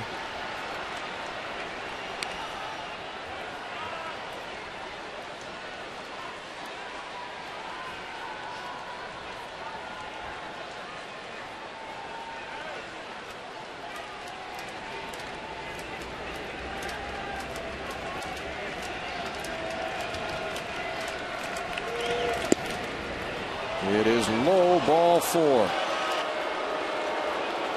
Cito's seen enough. He'll go to Carlson. Camp's stay was short and highly unsuccessful. They gave up a base hit to Phillips, walks Gomes and Hernandez. The lefty will come in to see Bruce next.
Expense paid trip to see the Jays in comfort.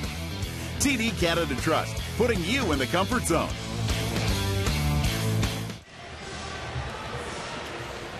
It may be 6-0 for the Blue Jays, but don't get too comfortable with that lead because the bases are loaded. Nobody is out. Jay Bruce is coming to the plate to face Jesse Carlson.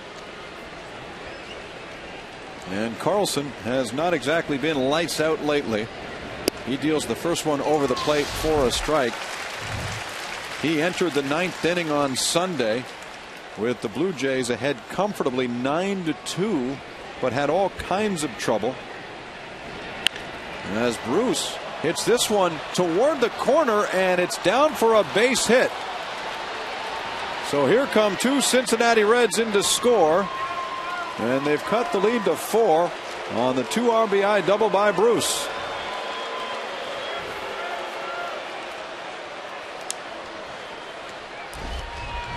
It looked like some kind of off-speed pitch. It certainly was. You saw the legs go for Jay Bruce, but he stays back long enough and he's quick enough with that bat to hit it into the right field corner.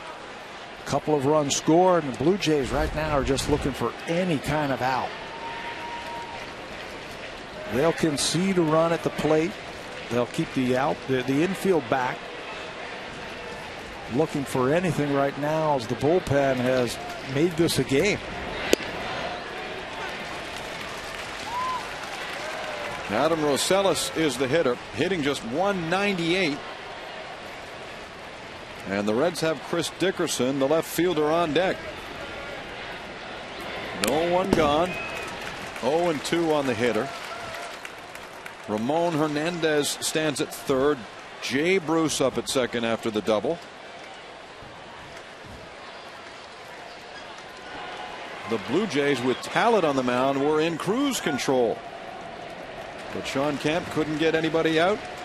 And now Carlson gives up the hit to Bruce. Here's a shot foul.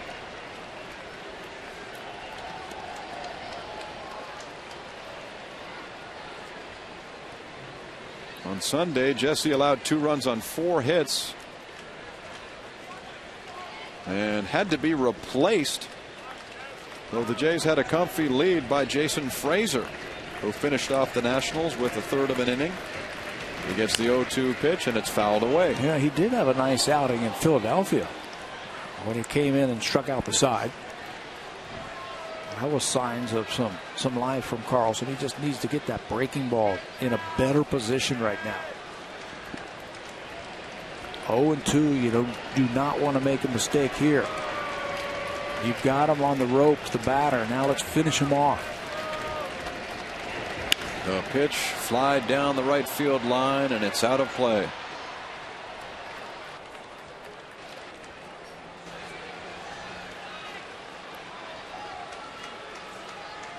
Brandon League awaits perhaps his turn.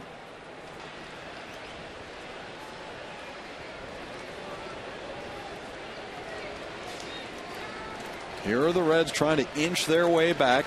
Down by 4 now with 2 in scoring position. An 0-2 pitch en route, and it's fly deep to right field. Hernandez tags, and he comes in. Bruce heads for third, and it's now a 3-run lead for Toronto. Make it 6-3. Very productive at bat by Rosales. The sacrifice fly gets the run in, but also gets that 4th runner over to third base. You can now close the books on Sean Kemp. A hit, 2 walks. All of them have scored now.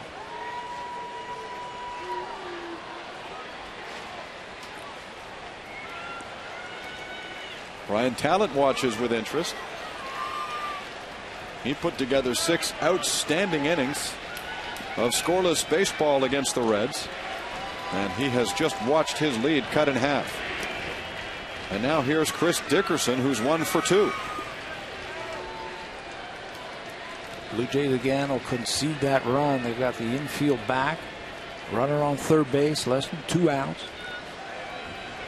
Dickerson trying to battle a left-hander, throws a lot of breaking balls here.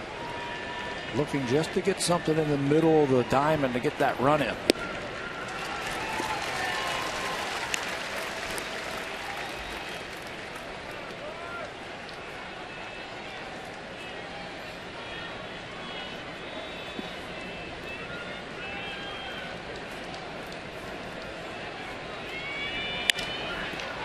Lines it to center field. It's caught by Wells. Bruce tags and slides in safely. So Dickerson drives in the run. It's now 6-4. Those last 2 runs set up by the sacrifice fly by Rosales. Deep enough to right field to get Bruce over to third base in less than 2 outs. And he'll score really easily on this semi-line drive to center field. No chance for Wells to throw out Bruce. He just runs too well. That run is charged to Carlson, who gave up the double to Bruce. So the Reds here have life in the 7th inning. And with 2 gone, Willie Tavares stands up there against Carlson, who opens with strike 1.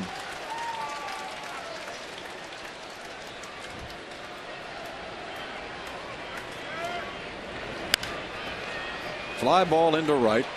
Should be an easy play for Rios, and is. So it comes to an end for the Reds, but they score 4. And we're heading for the bottom of the 7th after this.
Well, the look of this game has changed dramatically after the Blue Jays were in cruise control after 6, but 4 runs for the Reds in the top of the 7th has made it interesting. 4 runs on just 2 base hits.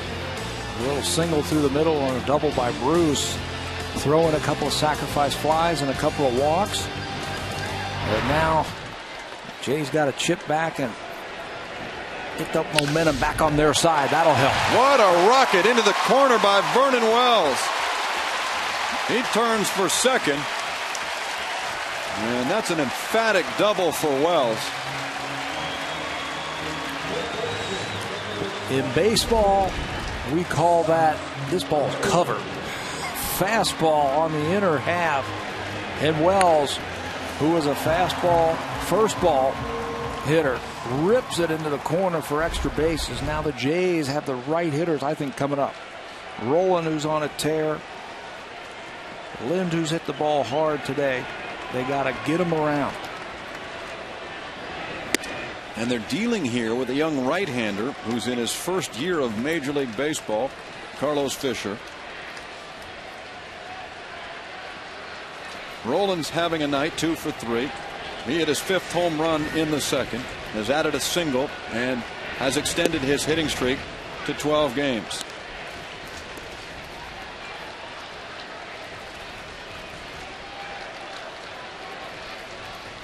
He's been going all right.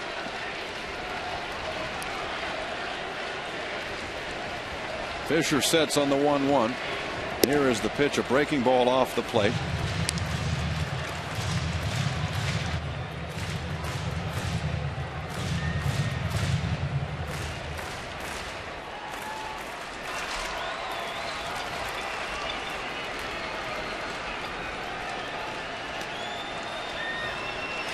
There goes Vernon. No challenge at all. What a jump. That is a veteran taking advantage of a youngster right there. Carlos Fisher just kept giving him one look. There's the look. He goes to home. He did it every pitch in that sequence against Roland. And that is easy pickings right there for Vernon Wells, who steals third base. You got to vary your looks at second. Wells picks up on it and picks up his 12th stolen base. The infield has to come in now for the Reds. Fisher with the 3-1, foul back. And now a pitch that gets away from Hernandez, or one driven deep to the outfield. Cashes a run and helps the Blue Jays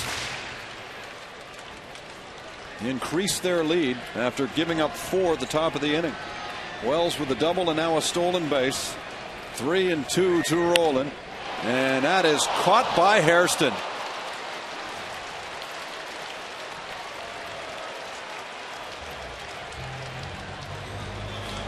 Sometimes it's not fair.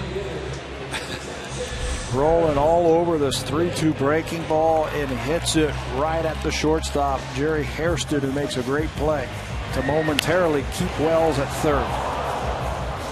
You can do everything right as a hitter. If you hit it right at him, you got no chance. Adam Lind is coming up for the Blue Jays, so Dusty Baker goes to his pen and brings out a left-hander. And we'll deal with that when we continue on Rogers Sportsnet.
Of MLB.tv. Watch every out-of-market game live on your computer at home by signing up for MLB.tv. You can find more information right now at BlueJays.com, where baseball is always on.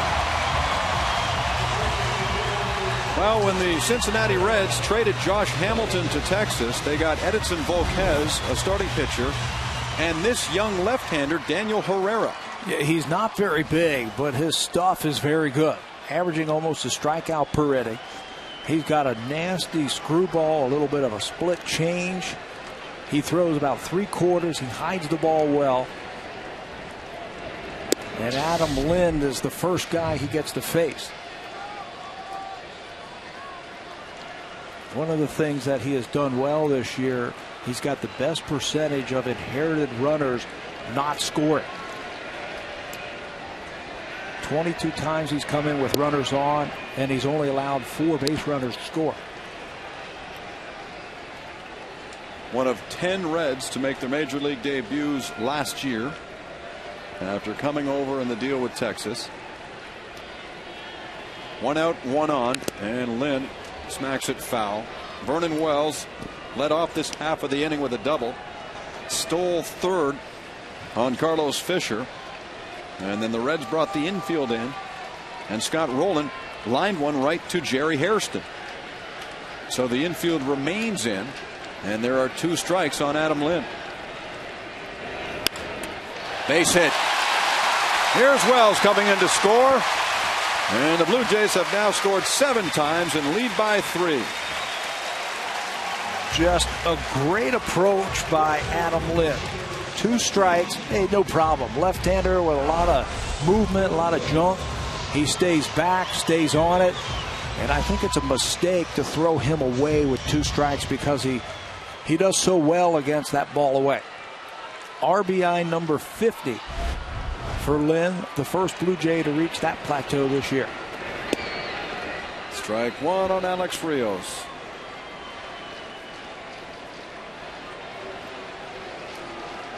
So that run is charged to Fisher. Lind on and 1 away. Fouled away by Rios.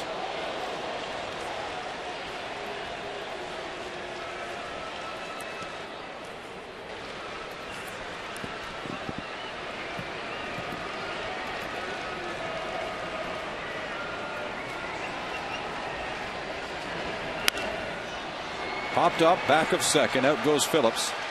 And he puts away Alex. 2 gone.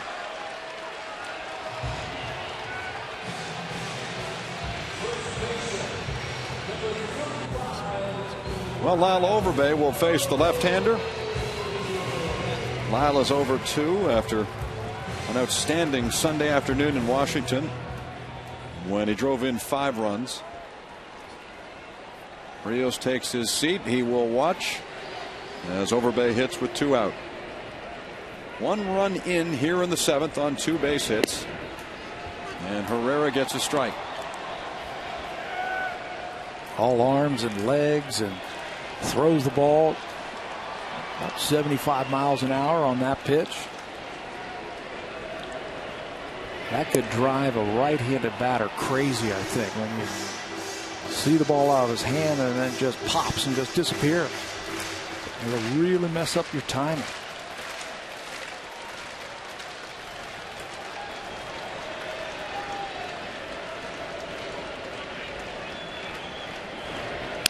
Overbay lifts this to left field, a base hit. Lind puts the brakes on just past second. Little blooper there for Lyle, gets his first hit of the ball game. He might get some bench jockeying from the Reds there, like, come on, hit the ball like a man, hit it hard. And Overbay will just turn in and said, I hit it like he threw it. Right off the end of the bat, just flares out into left field. And that'll be it for Herrera. Dusty back out there. He will make another pitching change. Herrera departs after getting 1 out and giving up 2 singles. We'll address the change when we continue on Rogers Sportsnet.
Canada Trust, putting you in the comfort zone.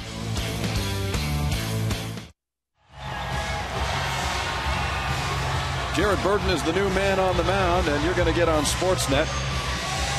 You got it. Let's go, Jays. They're on top 7-4. This man was a Rule 5 pickup a few years back from the Oakland A's, and 2 years ago was the primary setup man for the Cincinnati Reds for a while. Yeah, you want to talk about contrast in style. Burton, big, hard-throwing right-hander against Herrera, who was just in there, a small, soft-tossing lefty. Reds are trying to figure out Jared Burton right now. He actually spent some time in the minor leagues. He was optioned back down to AAA Louisville. You look at his numbers right there, more hits than innings pitched. He's big, he's strong, he's had some success for the Reds, but this year he has not been able to figure it out. He comes in to face Rod Barajas with 2 down and 2 on for the Blue Jays. Toronto has Lyle Overbay at first, Adam Lind at second. They've counted 1 in the bottom of the 7th here. So the Jays lead 7-4. And Barajas has driven in a pair tonight. He's 2 for 3. He goes after the first one and falls behind, no balls and 1 strike. His solo home run in the 4th, his 7th of the year, gave the Blue Jays a 4-0 lead at the time. 3 of Rod's 7 home runs this season have come against National League teams. He hit 2 recently in Philadelphia. How about the production down at the bottom of the order, and Rob Barajas with 37 RBIs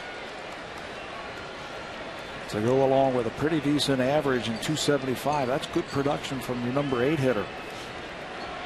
He has been everything the Blue Jays expected this year as the number 1 catcher. And Raul Chavez has certainly provided some production when he gets into the lineup as the backup.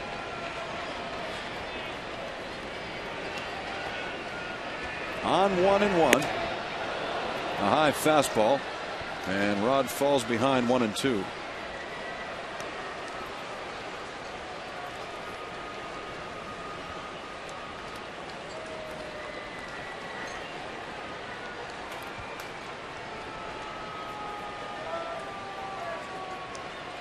So here's Barajas on the defensive. And now Burton steps off.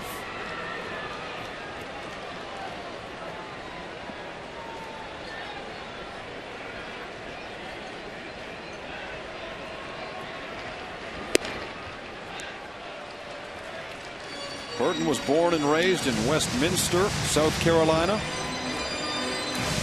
Originally taken by the A's in the 8th round of the 2002 draft.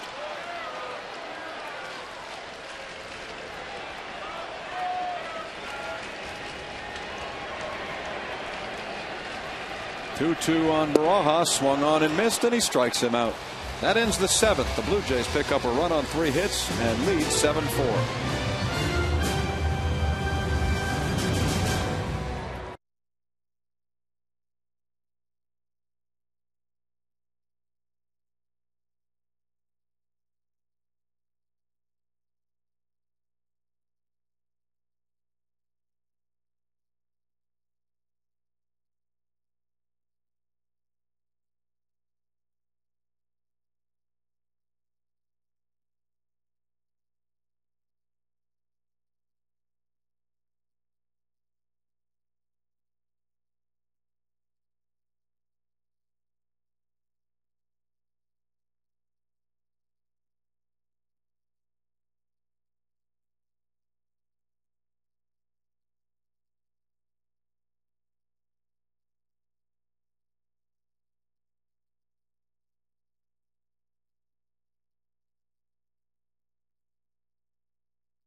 He replaces Jesse Carlson, who pitches an inning in relief.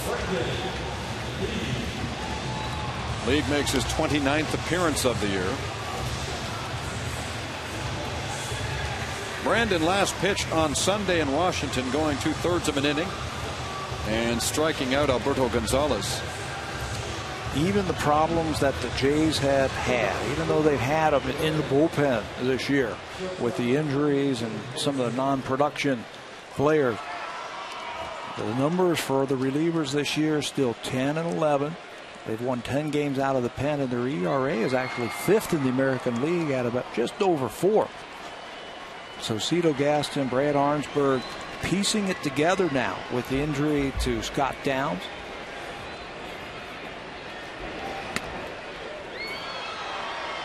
Jerry Hairston Jr., Joey Votto, Brandon Phillips due for the Reds here in the 8th inning. Game 1 of a 3-game series. And the Blue Jays enjoy a 3-run lead.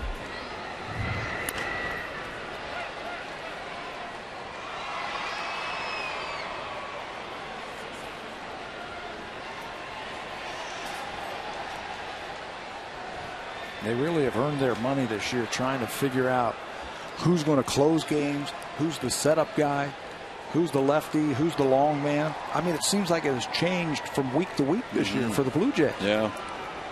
And the movement of Scott Downs into the closer's position to replace B.J. Ryan really seemed to shuffle that deck, where it got to the point where you never really knew who was responsible for what for a time. Well, they've had saves from 4 different people already this year. Ricardo was the 4th guy. Sam was telling us earlier that he is unavailable tonight, tweaking that leg. We've had Brandon League in the 6th inning this year. We've seen him in the 7th. We've now seen him in the 8th. Jason Frazier was a 6th inning guy. He's actually saved the game as League walks the leadoff batter. B.J. Ryan started the year as the closer. Well, that position is not well defined right now with Downs on the DL. B.J. Ryan not quite where he'd like to be. Cito's got to go with his hot guy, the guy who has got the hot arm out there. And we'll probably see, if the score stays like it is right now, we will probably see Jason Frazier closing this one out. Here's Joey Votto, and he takes strike 1. When the Reds came here to Toronto to play an interleague series against the Jays last June, Votto went 1 for 11 and admitted afterward he was so busy trying to find tickets for friends and dealing with family members who were coming to the ball game. And there's the runner taking off. Barajas throws to second, but Hairston steals it easily. Votto found coming back home a distraction, and it showed at the plate. He only ended up with 1 double and 11 trips at the plate. And if I recall, a bunch of strikeouts also. Brandon League not paying a whole lot of attention to Hairston, who gets a huge lead, a huge jump, and steals it easily.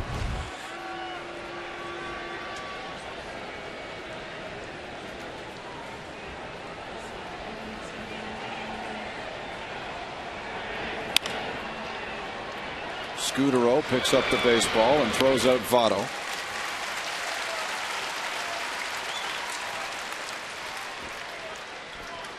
How was that for positioning for Marco Scudero? That ball was hit hard by Votto. It looked like it was almost right up the middle. But good positioning. You can see where Scudero is, playing right off the dirt of the pitcher's mound. That's one of the positions that the infielders in the middle will play. Off the middle dirt of the pitcher's mound. And from a Reds perspective, the timing of that stolen base perfect was quite good. Brandon Phillips backhanded by Overbay, and with Brandon covering, he'll get the second out as Hairston comes in and scores. You know, I talked to Brian Butterfield today, who positions the infielders, and you know how Lyle Overbay likes to play off the line, and I asked him about Brandon Phillips specifically, And he said, tonight, Pat, we're going to play Overbay a little bit closer to the line because he has that ability, Phillips, to take that ball away from him and just kind of flick it down the right field line. It comes in handy right there. They concede the run. Good play by Overbay. And again, great positioning by the infield of the Blue Jays. And they get a big out. The bases are clear for Johnny Gomes.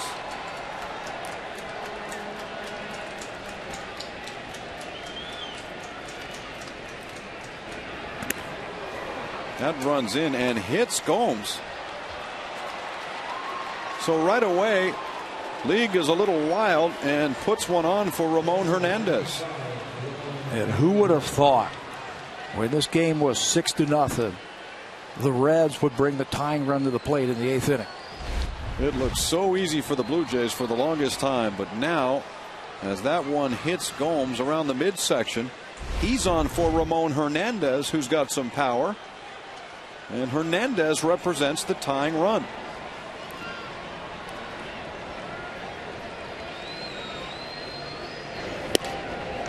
Strike one. There's Jason Frazier. So he starts his throwing routine in the bullpen under the watchful eye of Bruce Walton. Brandon League with 2 out in the 8th. And Hernandez flies to right field. Rios is there. And the Reds leave a man. They add one more and close to within 2, but we go to the bottom of the 8th inning with the Blue Jays leading 7-5.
The Reds 7-5. 30,000 and change watching tonight as Brian Tallett cruised through 6. He did not give up a run and held the Reds to just 3 hits. But the bullpen hasn't been quite as effective. And so the Reds have made a game of it. 7-5 is the lead. Russ Adams, the number 9 hitter, steps in against Jared Burton. We'd like to offer up a happy 76th birthday wish tonight to Sylvia Power, who's watching out in Richmond, BC on Sportsnet Pacific.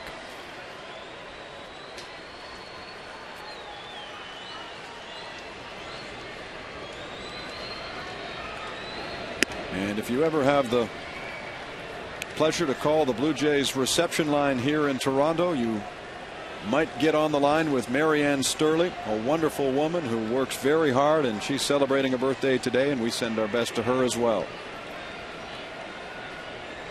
Here's Adams, the 1-1 pitch, swung on and missed. Adams, as you know, drafted as a shortstop. He's the starting left fielder tonight.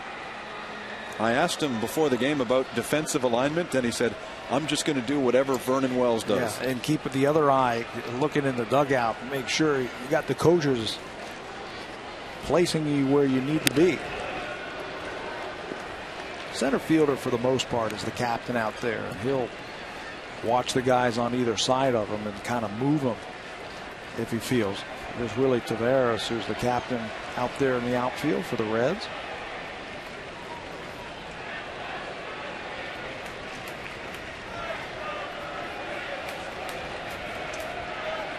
One and two. And he popped it up. Rosales, the third baseman, is near the bag. And Adams is retired.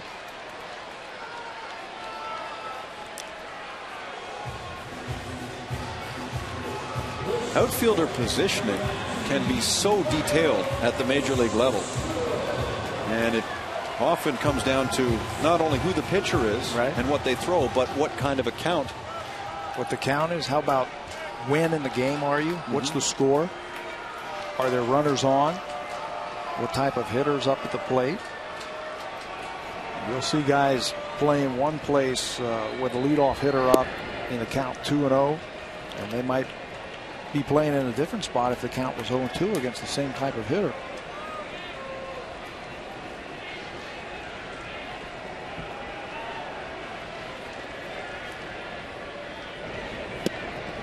Well, here's Marco Scutaro. Home run number 6 tonight. Boy, did he ever go a long time between home runs. The last one was it the last day of April?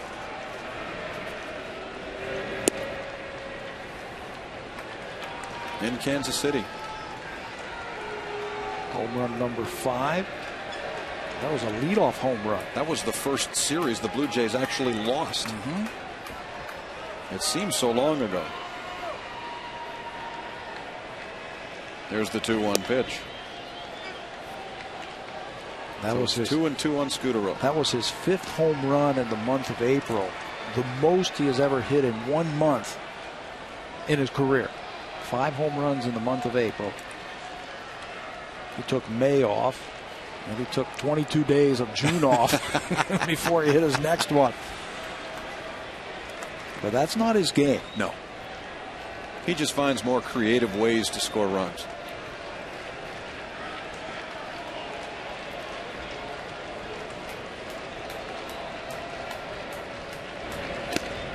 He strikes out here against Burton. A 2-run lead. And if it stands that way heading into the 9th inning, you will see Jason Frazier.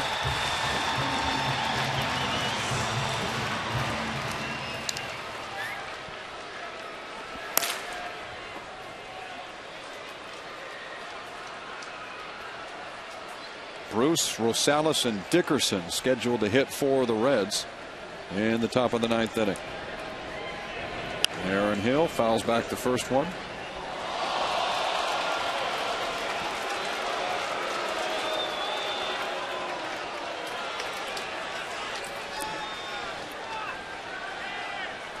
Tomorrow night, game 2 has Bronson Arroyo taking on Scott Richmond.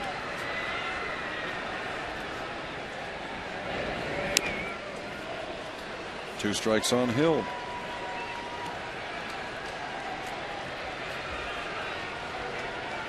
Our next broadcast on Sportsnet comes your way on Friday. The first of 3 against the Phillies. J.A. Happ goes for Philadelphia, a left-hander. And he'll pitch against Ricky Romero, who fared quite nicely in his last outing in Washington.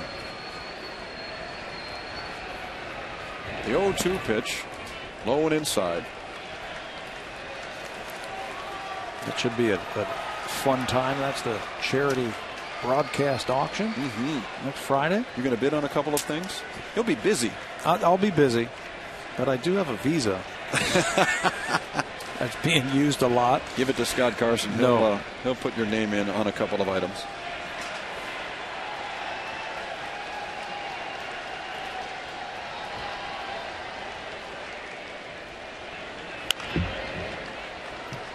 And for those of you who've tuned in late, men are thinking, what are they talking about? We are combining on Friday night with the Jays Care Foundation on a live charity auction that will be handled over the course of the broadcast and handled by your host Ivanka Osmak. So many interesting things are up for bids. A trip to New York to see the Blue Jays for 2. Batting practice for 2 with instruction from Aaron Hill as Votto comes over to the TD Canada Trust comfort zone and makes the catch. And that's the end of the 8th inning. So a 2-run lead into the 9th. And Jason Frazier will come out of the bullpen to try and close out the Reds.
To Sportsnet Connected. Brent Sutter is the new head coach of the Calgary Flames, and you'll find out who the new members are of the Hockey Hall of Fame. Sean McCormick and Martine Geyer are standing by. And here is Jason Frazier, whose last save came over 2 months ago when he locked down Roy Halladay's second victory of the year in Cleveland. That was April the 11th. He'll come on and try and close out the Reds. Allowed just 3 of 20 runs in just 3 of his 27 games this year. Good ERA. He did get the loss in one of those games in Washington, but he has pitched so effectively this year. Just 5 walks, 19 strikeouts, fastball, breaking ball. Great changeup that he picked up in the offseason, and it has really been the equalizer for him this year. A lot like it's been for Talent. He is holding right-handed batters to a 184 average. A lot of that has to do with that good changeup. First man up is Jay Bruce, who doubled in 2 his last time at the plate. Grounds the first one foul. Bruce is a .230 hitter in 657 at bats in the big leagues.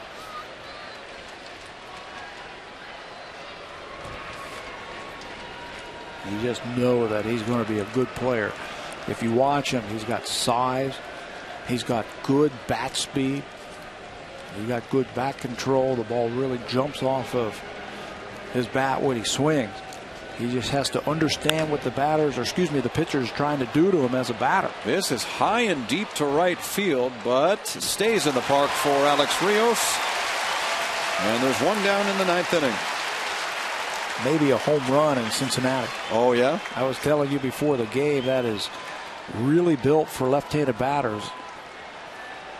The Great American Small Park, as some have known to call it. That's right. Great American Ballpark. The ball really jumps to right field. Pinch hitting now, Lance Nix. So he'll take over here in the 8th spot for Adam Rosales.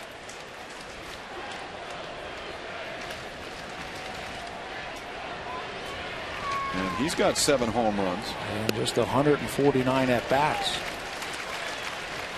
Was a big prospect for the Texas Rangers. Was traded to the Milwaukee Brewers in that Carlos Lee deal a few years ago. He hit a home run this year on the same day as his brother Jason, who plays with the Chicago White Sox. He's fallen behind here, though. No balls, 2 strikes. Frazier with an eye on save number 2.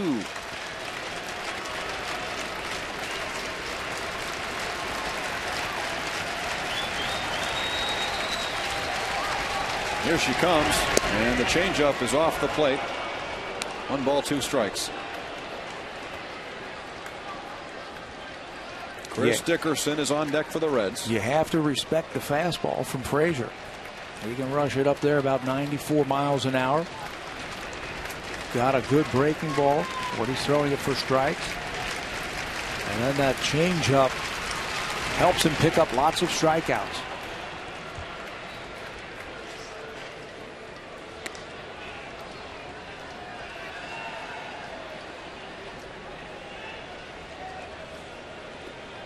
He has had some experience as a closer. Blue Jays actually have 4 guys in their bullpen that have had experience and jobs as closers in the big leagues.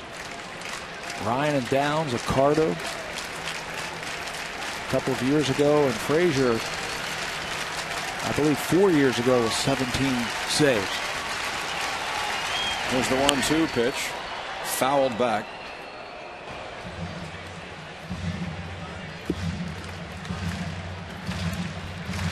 Jason's impeccable 5-0 record was ruined when he took the loss on Friday in extra innings against Washington. Gave up a bases-loaded single to Adam Dunn. Different story here, trying to lock down his 2nd save of the season. And with 2 strikes on Nix, here comes the fastball right over the heart of the plate. Strike 3. Think he was looking for change? Looks like it. That's what I mean. You have to respect the fastball of Jason Frazier. That one about 94 miles an hour, and it splits the plate.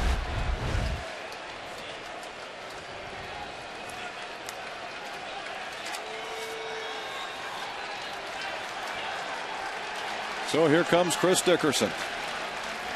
Last chance for the Reds, 2 gone in the 9th.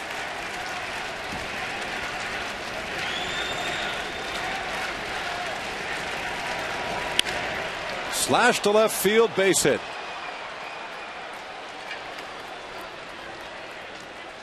And so with 2 out and 1 on, Dusty Baker goes to the bench again. Danny Richard will pinch hit.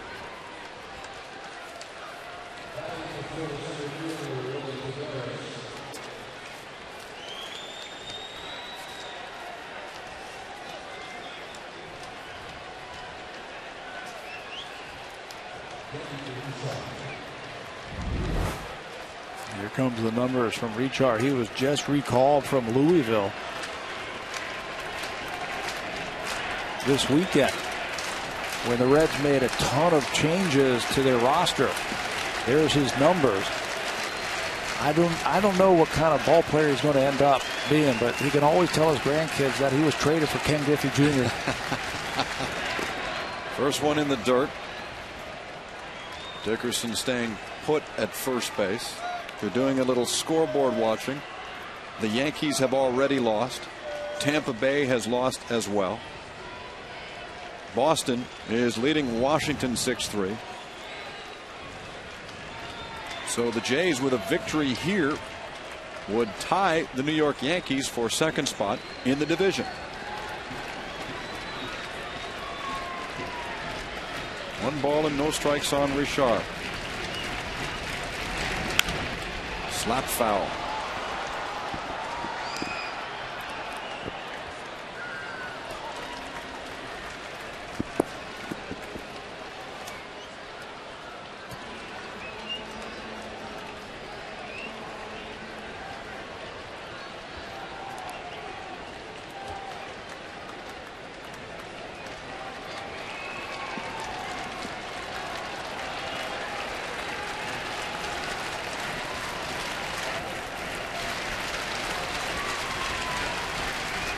1-1, and it's fouled away again, so Frazier's down to a single strike. Very defensive swing right there from Richard.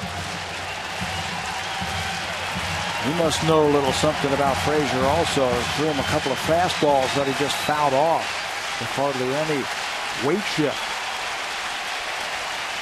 And out here would be just rewards for Brian Talbot, who pitched the dandy over 6 tonight against the Reds. Cincinnati makes it a ball game. They've got the tying run at the plate.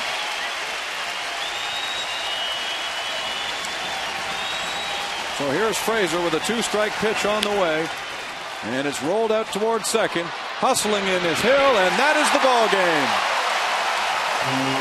The Blue Jays win the opener. They hold off the Reds 7-5 and return from a successful road trip, winning their 39th game of the year. For Pat Tabler and Sam Cosentino, along with Scott Carson, I'm Jamie